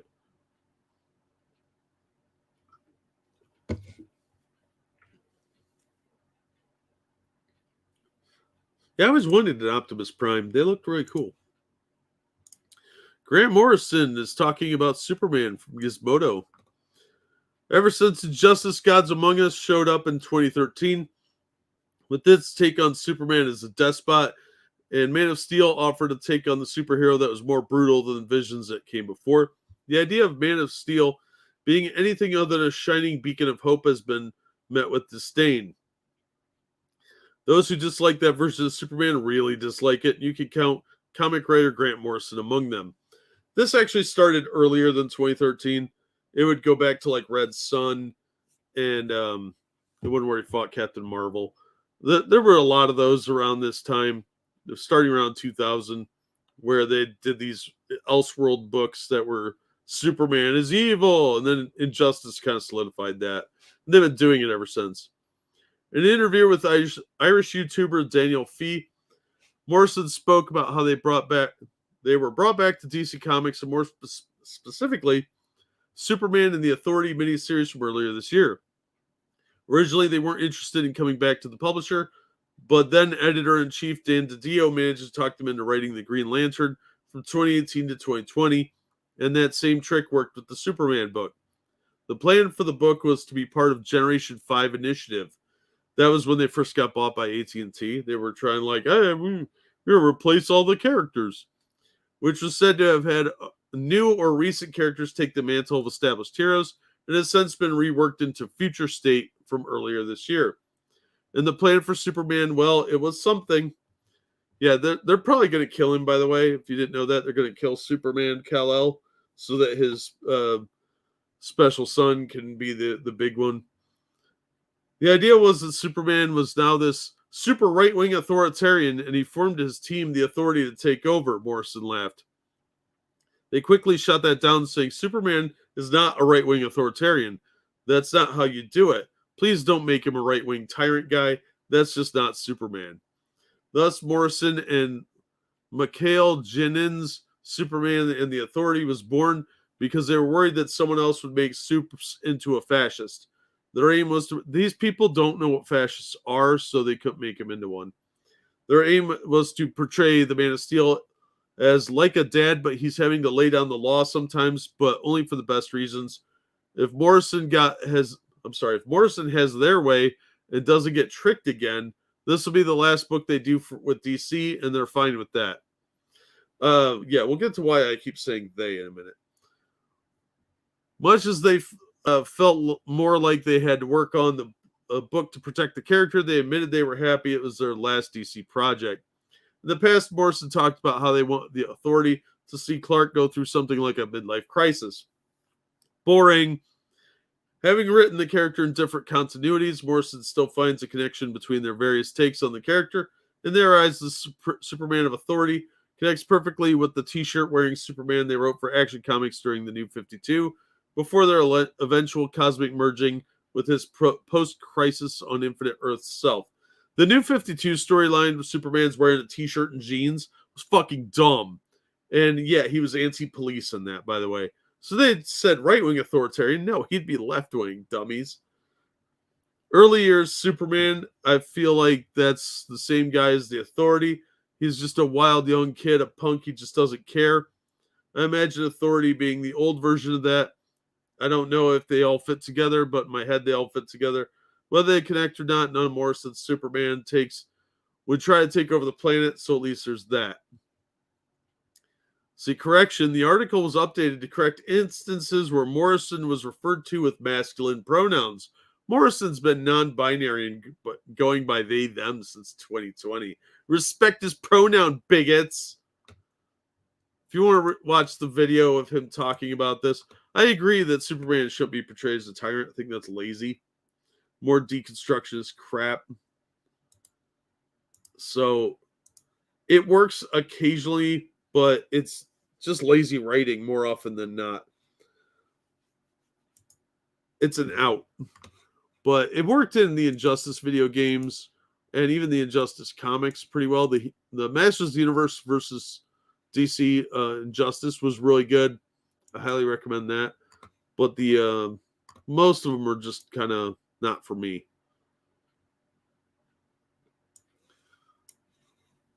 All right. Over in Law and Order news, this is from TV Insider. Law and Order's Sam Waterston to return as Jack McCoy for the NBC revival. This dude must be like 70 by now. He always looked old, though. Jack McCoy is officially coming back. Sam Waterston is returning for his 17th season. This time as District Attorney Jack McCoy when Law & Order premieres its 21st season on Tuesday, February 24th at 8 p.m. Central, 7 Central. That's Eastern Standard Time for those of you that are not living on the East Coast. Waterston first appeared during the original run in the Season 5 premiere and was last seen in the role in SVU's Season 19 episode, The Undiscovered Country, which featured Raul Esparza's exit as a series regular. He played the ADA over at SVU. Good actor, by the way. Very few casting announcements have ever given me this much pleasure, Executive Dick Wolf said in a statement. Since day one, Sam has had perfect pitch when it comes to Jack McCoy as a character who both reflects and expands our ability to understand the law. He is the ultimate conscience of the show, and I look forward to him emulating the career of New York District Attorney Robert something or other, who served until he was 90. Both Sam and Anthony Anderson returning to the show in its 21st season is merely a continuation of where we left off. Anderson is returning as Detective Kevin Bernard. They're joined by new cast members Hugh Dancy as the district attorney, Jeffrey Donovan, best known for his role in Blair Witch 2, and maybe that Burn Notice TV show, as an NYPD detective, Cameron Mannheim as Lieutenant Kate Dixon, and Odella Halviva as Assistant District Attorney Samantha Maroon. Law & Order will continue the classic bifurcated format that was created with the show's original run, which began in 1990, once again examining the police who investigate crime and the district attorneys who prosecute the offenders. Should be good. They're also doing an organized crime. It's its second season, starting on February 24th. So, yeah. So, Jack McCoy's coming back to the Law & Orders. Spam bot alert. Mods, if you could. Just hide the users. Yeah, he's going to be the DA. He was DA when he left when the show ended originally. Hey, sorry, Amantine.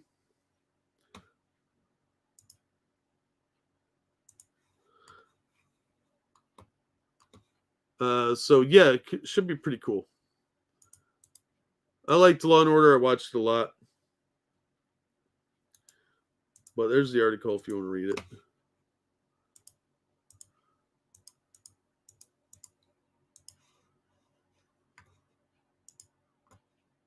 All right, let's see what we got next. This one should be pretty quick. Over at Newsarama, which is owned by Games Radar now, apparently, we're getting some interesting news. We talked about this briefly last time. The Champions of Shazam book was delayed by 6 months. So I don't know what that's all about. Update: DC has informed the retailers that the upcoming 4-issue series, The New Champion of Shazam, has been delayed indefinitely. So it's not just 6 months, it's indefinite. Newsarama subsequently learned that the series is now penciled in to debut in August 2022. I was told about this on Tuesday. Artist Evan Doc Shaner tweets, I don't know why he's nicknamed Doc. Following Newsarama's reporting of the news, we're continuing on as though it were coming out in February. You will just be getting it later than we originally thought. Everything else is the same, and I'm very excited about this book. Originally announced in November for a February 2022 debut, the Champion of Shazam will feature a new main Shazam, the one-time Mary Marvel. The reason behind the delay has not been specified. I have a feeling that this is probably going to get canceled. Because if they're saying that it's delayed indefinitely, and then it contradicts it by saying penciled in to debut in August 2022, I think they're going to cancel it. Also, this art kind of sucks. Like, where are her hips? This picture's better, but that one's boring. Like, that's a generic body type. There's nothing there that says, like, action star, just a little bit of muscle. You could switch this head to Jimmy Olsen. So I think this one's going to get canceled, and it's probably due to the fact that DC's in serious trouble financially.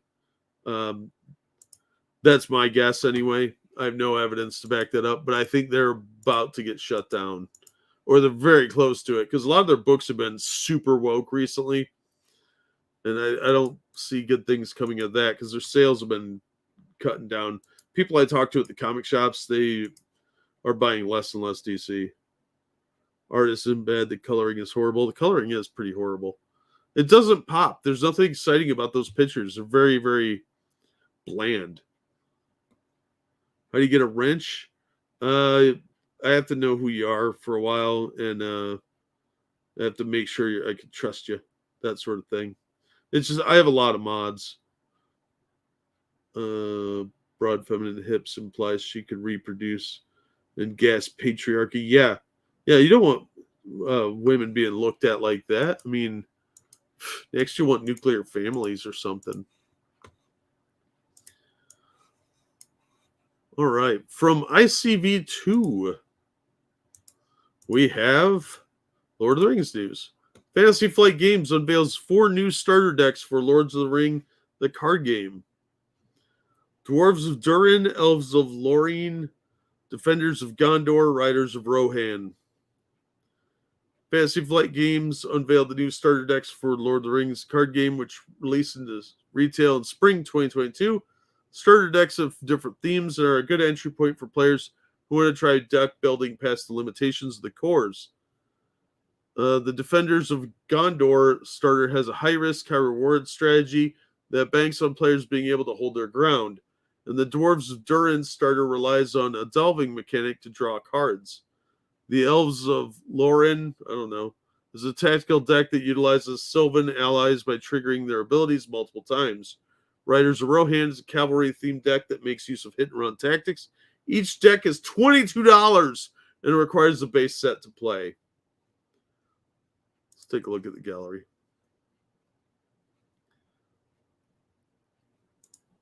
Can I make these bigger? No. The card art's pretty nice.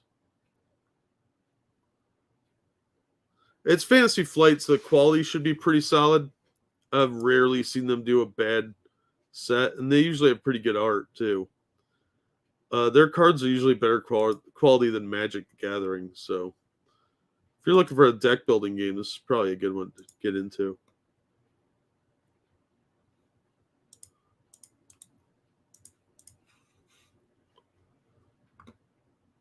Yeah, I've been real happy with Fantasy Flight. Hey, JB, how you doing, man? Inker's a 2D pick. Color artists make it layered and pop. Yeah, I hope so. Hey, Merle. So start the stream over again. Okay. Looks like we're going back to the beginning, everyone. No, just kidding. Sorry. So yeah, this looks pretty cool. Better card stock. Yeah, they do use much nicer card stock, and they tend to have linen back cards, and they use thicker cards. Definitely much better card stock, though. You're right. All right. Oh, that's the wrong one. We'll do this article anyway.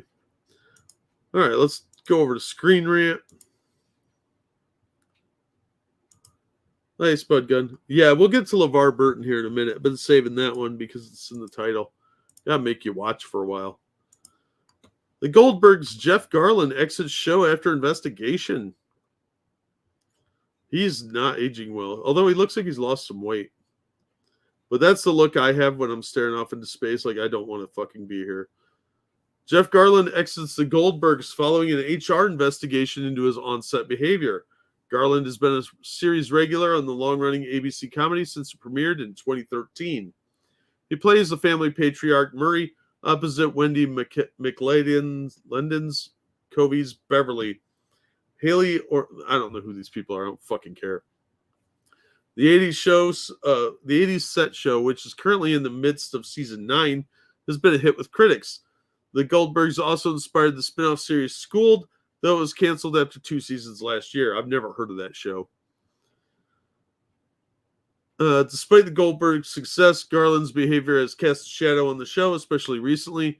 In early December 2021, Garland spoke with Vanity Fair about the issue, admitting he's been the subject of an HR investigation for the past 3 years. In the interview, he defended himself. He defended making some of his colleagues on set uncomfortable with his behavior, using the excuse he's a comedian. So's Biden. At the time, Garland also maintained he had not been fired from the Goldbergs. However, it now seems this time the show has come to an end. Per the Hollywood Reporter, Garland exited the Goldbergs in what's being called a mutual decision between the actor and producer Sony. The actor's done filming as of now, which means Murray will only appear in part of season 9. It remains to be seen how the character's sudden disappearance will be addressed. According to the Hollywood Reporter sources, Garland was unlikely to be part of the Goldbergs season 10 if it does come to fruition. I have a feeling the show's probably over. With this in mind, it's possible those behind the show have already thought about how to write Murray out. It's feasible he could be killed off, similar to how the Connors handled Roseanne Barr's behavior off screen, which she did some innocuous shit.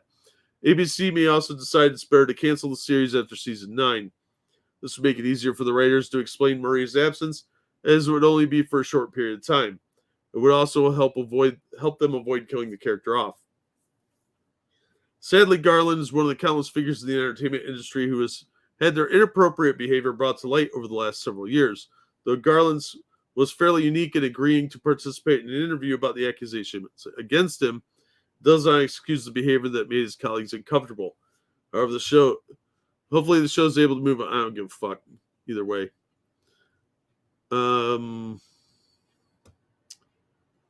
Let's go over to Vanity Fair and look at what he's being accused of, because that one was very nebulous. Was he fired? Well-being of the cast is of utmost importance, blah, blah, blah. According to the 3 former Goldberg employees I talked to, Garland, who plays the gruff but lovable dad on the sitcom, allegedly engaged in a pattern of verbal and physical conduct on set that made people uncomfortable. One of the sources said that those behaviors did not make them uncomfortable personally, but they were aware that others found it demeaning and unprofessional. Fuck off. In addition to using language some found inappropriate, Garland would hug or touch people whether or not they were uncomfortable with that contact. Maybe he's just Italian like Cuomo. As one source said, he got away with it because he would call himself out for it, saying he's a big teddy bear and saying things like, "Oh, you know me, just a big bowl of mush. I'm a hugger. I just love you." That's kind of creepy. Was he doing that to the kids? Asked if the overall culture at the Goldbergs was difficult or demeaning, especially for women, and sources alleged to Vanity Fair that Garland's behavior contributed to that atmosphere, Sony would not comment. So yeah, it sounds like he just is a little handsy, hugging people and smooching on them. He'll be removed like Poochie. Yeah, he probably told some off-color jokes, Cannibal. You're not wrong. So is Harvey Weinstein. At least he wasn't like Louis C.K. and everybody. Like, want to watch me whack it? Because that would have been weird. So there's the links if you guys are interested in the Goldberg show. I only saw a few episodes. It seemed like an okay sitcom type. Pretty generic. Set in the 80s. The mom was super annoying on that show, though.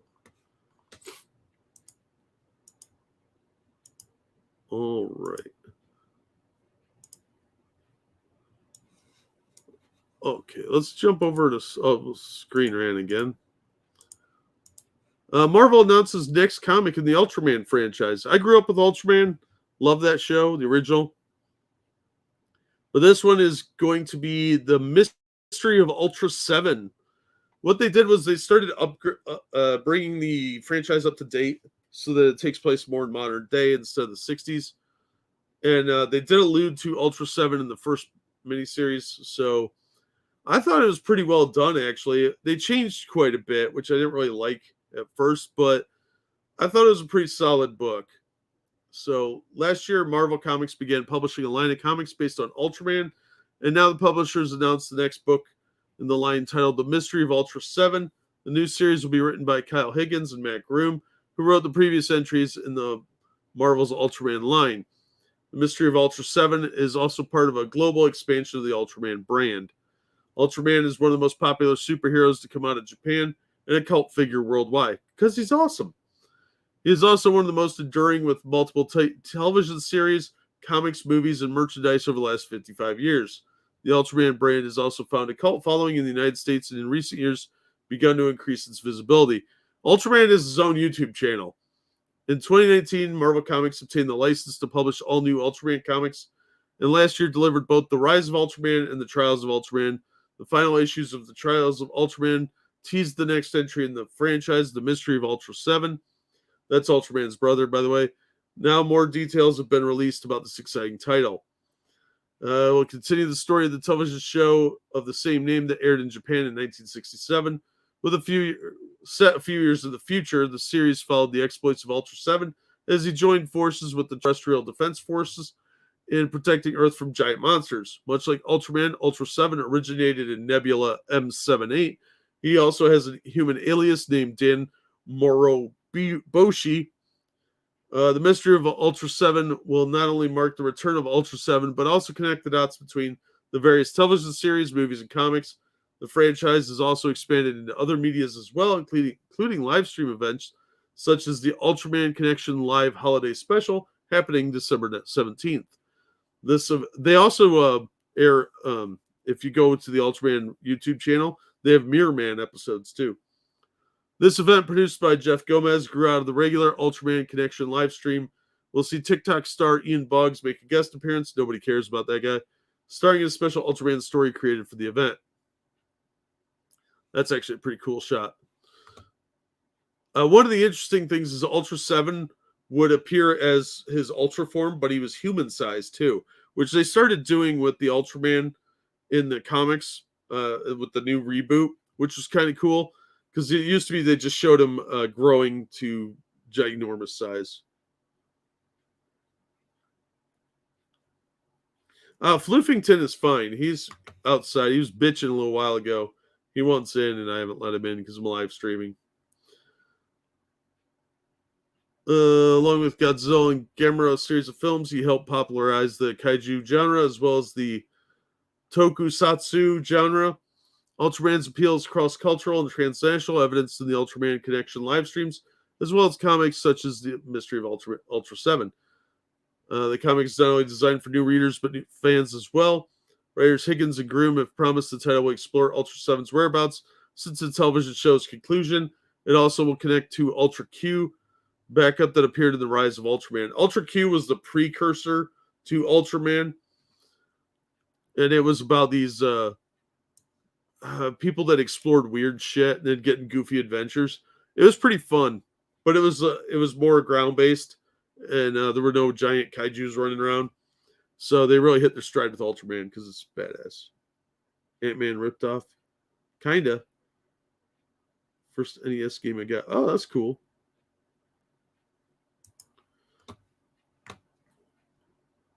Seven.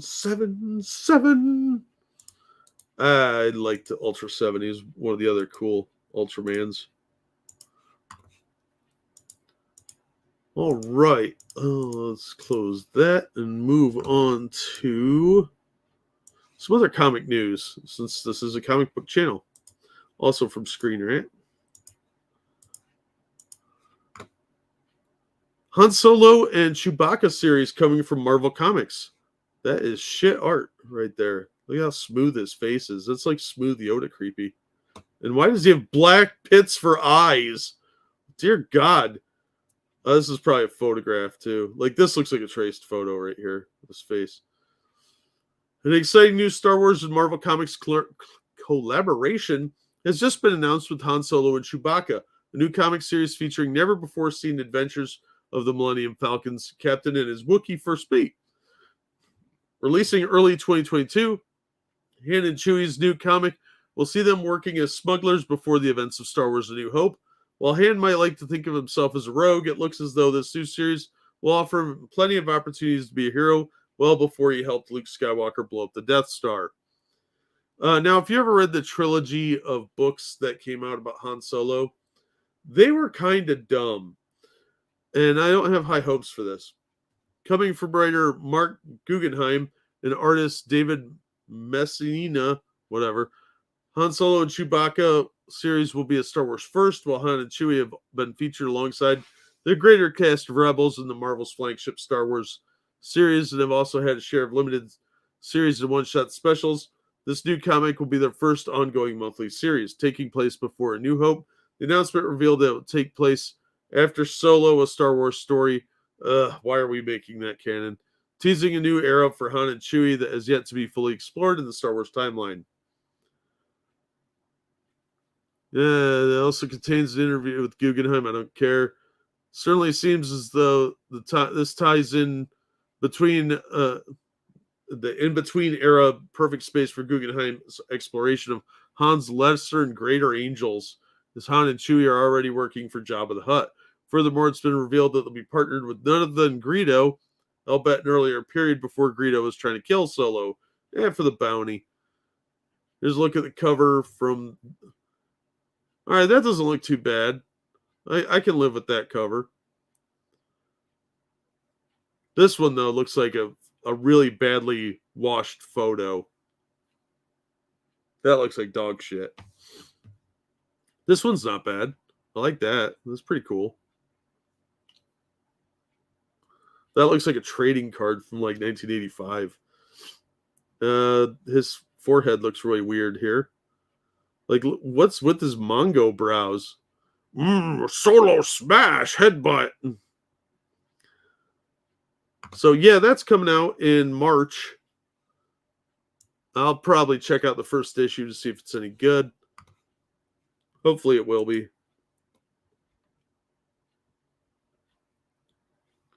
How long till Han and Chewie are lovers? Oh, don't even give them ideas. Probably sooner rather than later.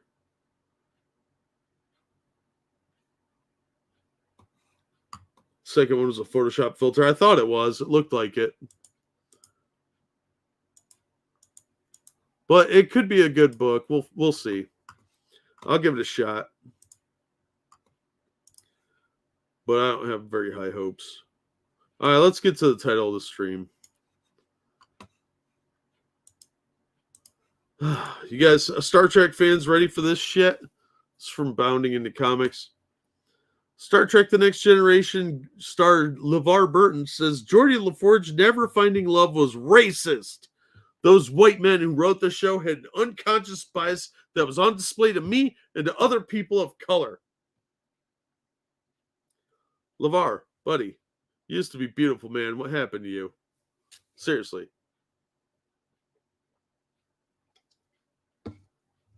According to actor LeVar Burton, the fact that his Star Trek The Next Generation character, Geordi LaForge, never found love during the series' 7-season run was an act of unconscious racism perpetrated against him by those white men who wrote the show, despite the fact that only 3 of the Enterprise crew members, including Captain Picard, ended their tenure having found love where no man has gone before. What? Buttholes? Burton broached the subject of race in Star Trek during an interview with Rolling Stone published November 26th, given in promotion of his upcoming gig hosting the latest game show adaptation of Trivial Pursuit.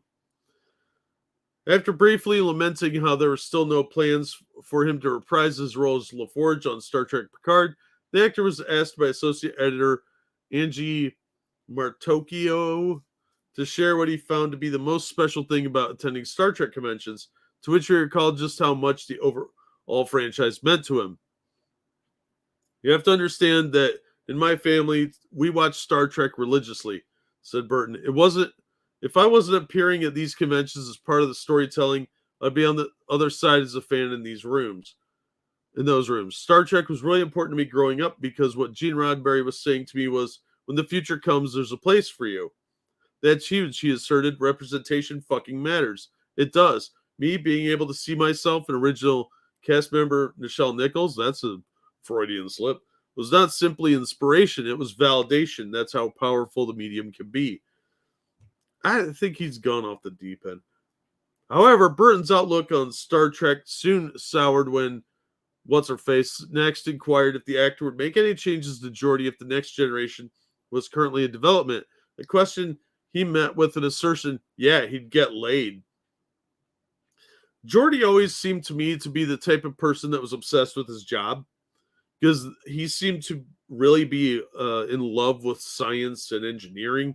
So he didn't strike me as the kind of guy that had a lot of time for romantic relationships, which is why I like the character, because that passion saved the ship a lot of times, and he was kind of a dick, too. I kind of like that about him. After What's-Her-Face then commented that it was pretty weird that Data and Android got laid more than Geordi, Burton responded, weird, it's insulting, before leveling an accusation of racism against the series' writing staff. Whether they were aware of it or not, those white men who wrote the show had an unconscious bias that was on display to me and to other people of color, he declared. Their blind spot is revealing in the fact that a black man never was successful at one of the basic and most, my wife says, there's a lid for every pot. It's true. The idea of Geordi never found a lid for his pot is ludicrous. It's preposterous, and it's insulting. Further, in reply to a slight piece of pushback from What's-Her-Face, wherein she noted that LaForge's single status may have had something to do with how he did some creepy things, like creating his dream woman in the holodeck and trying to date his subordinate, Burton claimed, and that's part of the problem, right? What? In their attempt to be cute, they inadvertently created an aspect of Geordi's character that is very uncomfortable. Well, he's a nerd, so he's socially awkward. That's the type of shit a nerd would do, is make a holodeck girlfriend. Bizarrely, it seems as if Burton had forgotten the very canon of the show he not only starred in, but was now taking to criticizing, as outside of Deanna Troi and William Riker, who found love in each other, and Worf, who married the late Jadzia Dax prior to his assassination by Gul Dukat in Deep Space Nine, the particular trait he believes is exclusive to Reforge is actually shared nearly universally by the Next Generation principal cast. Wesley never found love. Just remember that. But he didn't really deserve it. By the end of Star Trek Nemesis, the last full production dedicated to the Next Generation crew prior to the premiere of Star Trek Picard, no one between Picard, Data, Wesley, and Beverly, who, as seen throughout the show's run, had come to terms with moving on following the death of her late husband, Jack, had found love or married. In fact, as the 2020 conclusion of Picard's first season, the aforementioned character's marital status has remained unchanged, though this is admittedly liable to change prior to the spin-off's eventual conclusion. That show sucks donkey dick. What do you make of Burton's beliefs? I think he's full of shit. And LaForge was more of a job-obsessed person that wouldn't be interested in too much in relationships. And he was kind of an asshole. So Dax's murder and assassination requires her to be important or socially or politically. Oh, that's fair. What's wrong with the holodeck girlfriend? I'm not judging. There's someone for everyone. That is a lie. Yeah. Who is yellow? I don't know. Shut up, Wesley comes to mind, right?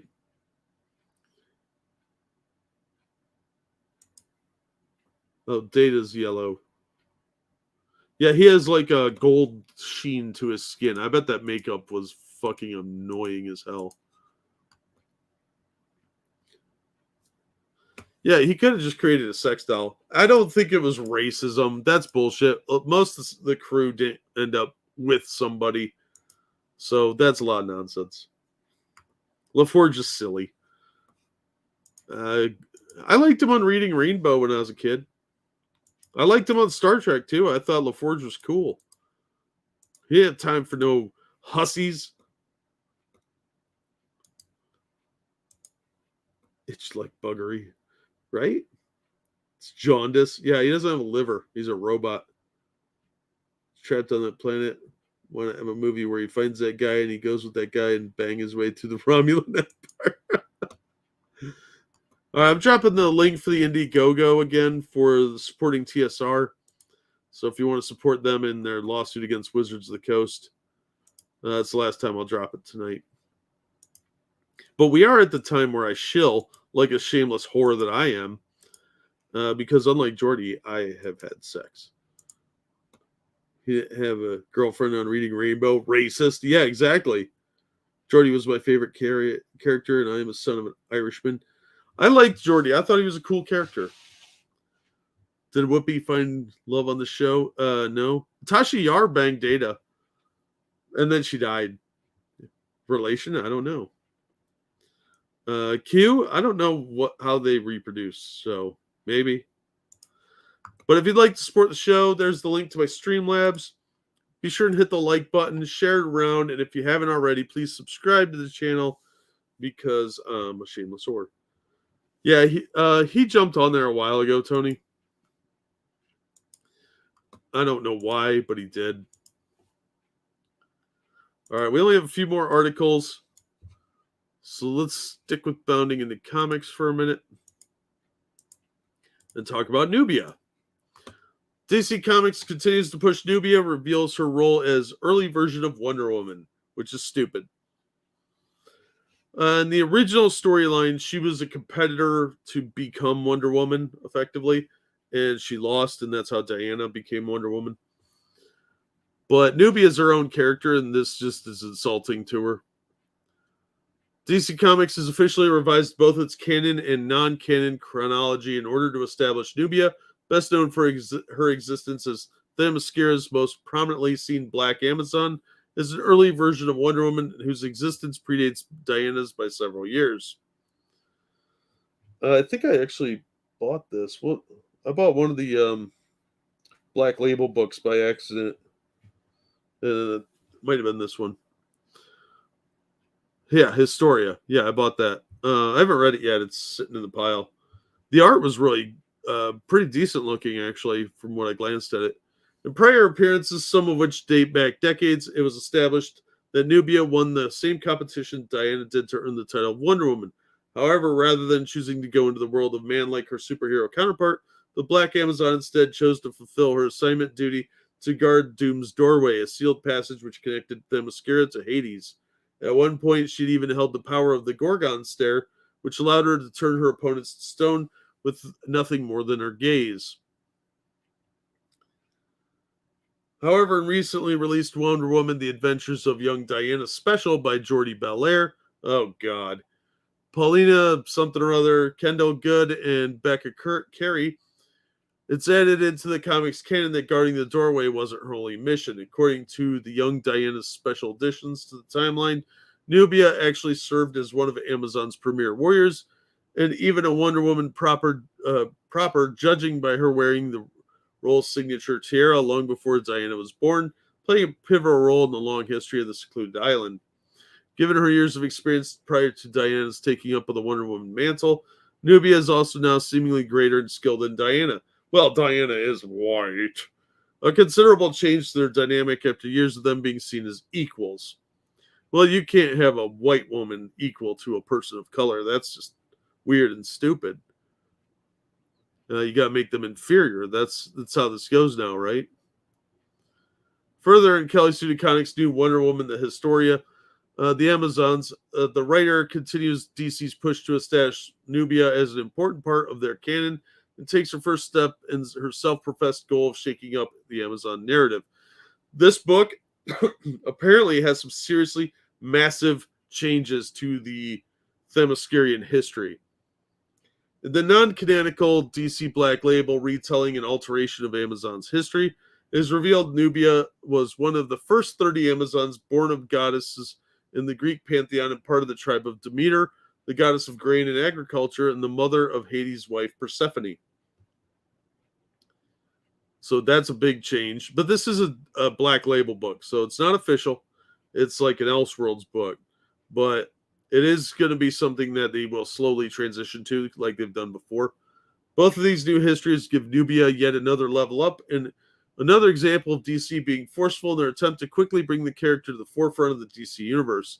I'm willing to bet they're going to replace Wonder Woman within the next year or two, if DC's even still publishing then.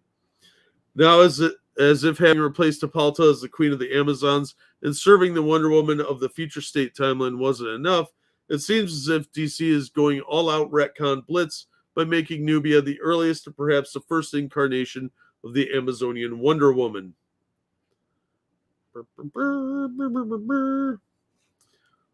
So yeah, they're retconning Nubia to being more important because diversity. Look at that body diversity. Ugh. Ugh. So get ready for that, kids. If you're a Wonder Woman fan, they're gonna shit all over you. It's lazy too because Nubia already had a good backstory. She had cool powers, and they're gonna destroy that. I can't repeat that, Assassin. Please go broke. They're working on it real fast. Don't worry. All right. 3 more articles. All right. Over at Variety. Speaking of Law and Order, like we did earlier, Chris Noth was accused of no-no touching by 2 women. Actress's claims are categorically false. That mustache is not helping your case, dude. I mean, look, Chris Noth is a really good actor. A very underrated actor, too. He should have had a much better career than he did. We'll just read the update here. Actor Chris Noth has been accused of no-no touching by 2 women. The Law and Order and Sex and the City star has denied the allegations, asserting that the encounters were consensual. The accusations against me made by individuals I met years, even decades ago, are categorically false, he said in a prepared statement. These stories could have been from 30 years ago or 30 days ago. No always means no. That's a line I did not cross. The encounters were consensual. It's difficult not to question the timing of these stories coming out. Remember, the new Sex and the City show is on now, and he's on that. So they're looking for a payday. This does sound extra out. Let's see how they feel if they make it. Yeah, Evil One. That's never going to happen. Pound me too. Yes, Spud Gun. I don't know for certain why they're surfacing now, but I do know this. I did not assault these women. No, there's recently been in the pop culture zeitgeist is long-awaited revival of Sex and the City, HBO Max's, and Just Like That, premiered last week. He is also regular on the CBS drama series The Equalizer, which no one watches because it's dumb. And Just Like That, Noth's Mr. Big was at the center of the show's biggest storyline, making it headlines around the world following a shocking development for the character in the first episode, which nobody watched. Noth started the much-applauded Peloton advertisement produced by Ryan Reynolds' Maximum Effort marketing campaign. In a detailed report by The Hollywood Reporter, Noth is accused of no touching by 2 separate women who spoke anonymously, oh, that's reliable, to the publication in order to protect their privacy and to cash their checks. The women, who did not know each other, yeah, right, spoke under the pseudonym Zoe, now 40, and Lily, now 31. Both women told The Hollywood Reporter that renewed attention for Noth with "and just like that" brought up painful memories or $signs, prompting them to come forward with their stories. Did they go to the cops? Is there any evidence whatsoever that this happened? Because I always find these to be total bullshit. They're looking for payouts. If it's been decades or years even, and they didn't go to the cops, there's no medical exam, nothing, it's really hard to believe you. It just looks like you're looking for a paycheck. That's all the attention I'm giving to this one. So if you want to read it, I'll drop the link.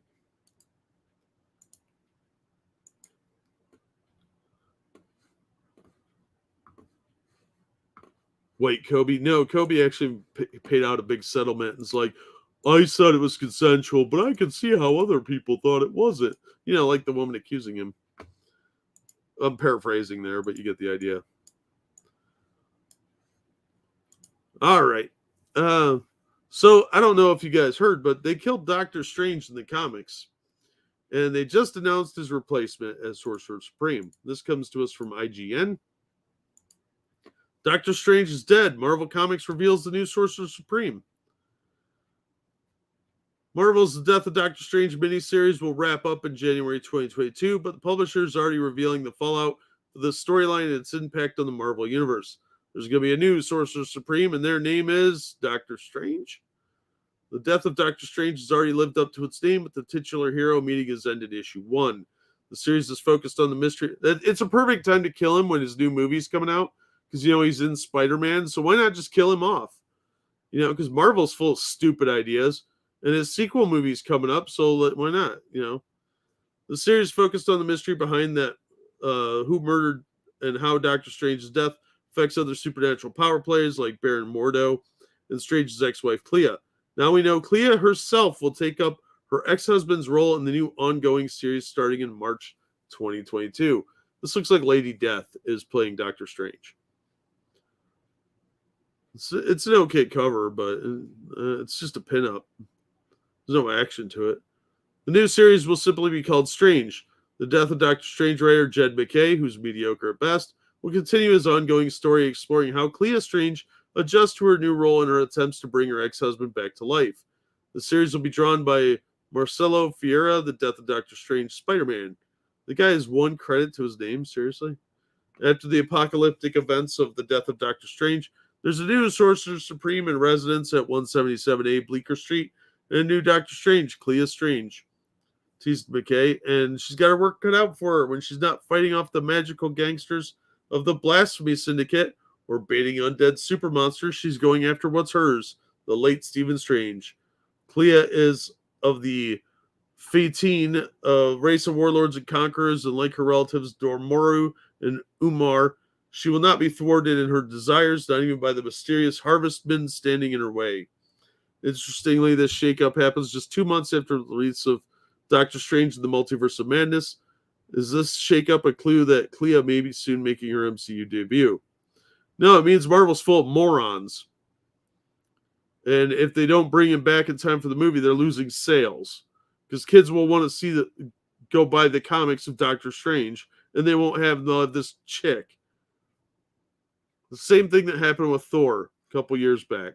It's fucking dumb. Marvel is full of fucking idiots. Like, you didn't look at the MCU release schedule and be like, hey, maybe we shouldn't kill him this year.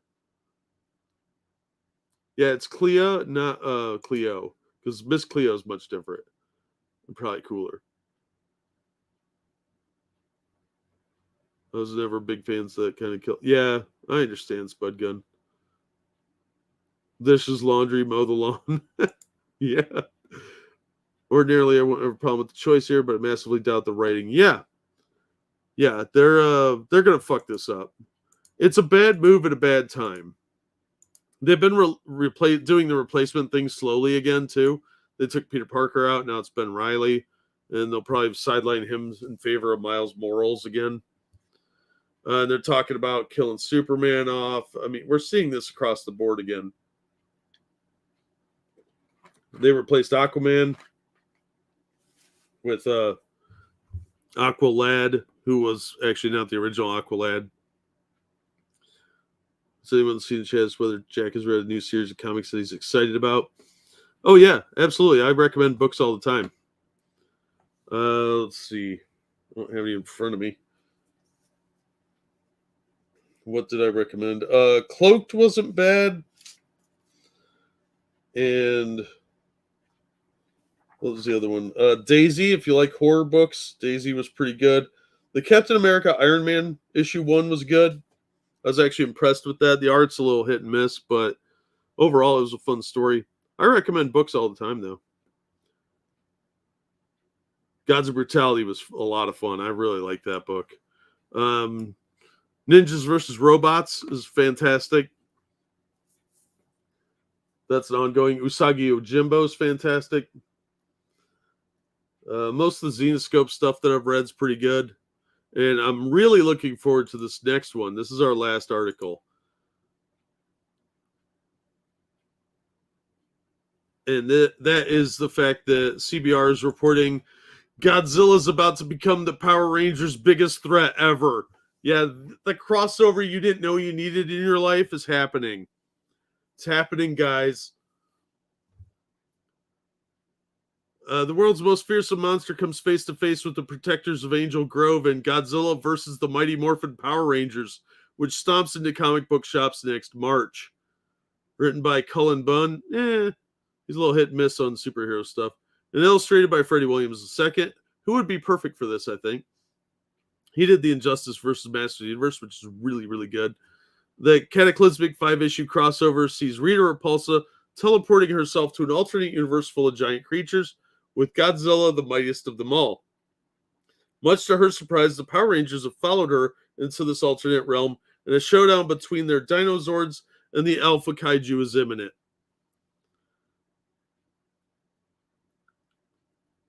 Yeah, that looks fucking awesome. I want to buy that already. It's a crossover with Boom and IDW, because Boom has the Power Rangers franchise, and IDW has the rights to Godzilla. This is going to be fun. The Teenage Mutant Ninja Turtle crossover was a lot of fun, and I think this one's probably going to be a lot of fun too. But a massive Godzilla fan since before I could read, and my love for the King of Monsters has never faded all these years. He's a big horror fan, and his horror comics tend to be a little better than his superhero stuff, although Shadow Man's been really good. Likewise, I've always loved superheroics, that word, and vividly remember watching the first episode of Power Rangers when it came out. This was a crossover that I suspected will take readers by surprise. I think Ryan Parrott would have been a better choice, but I'll give Cullen Bunn a shot. This could be really fun. But it makes complete sense. Writing for these characters is a dream come true for this giant monster-loving kid at heart.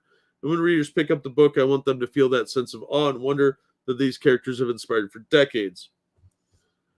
Despite the fact that the book will be the Power Rangers' first official encounter with Godzilla, the crossover does indeed make sense, and in many ways the two franchises share the same roots.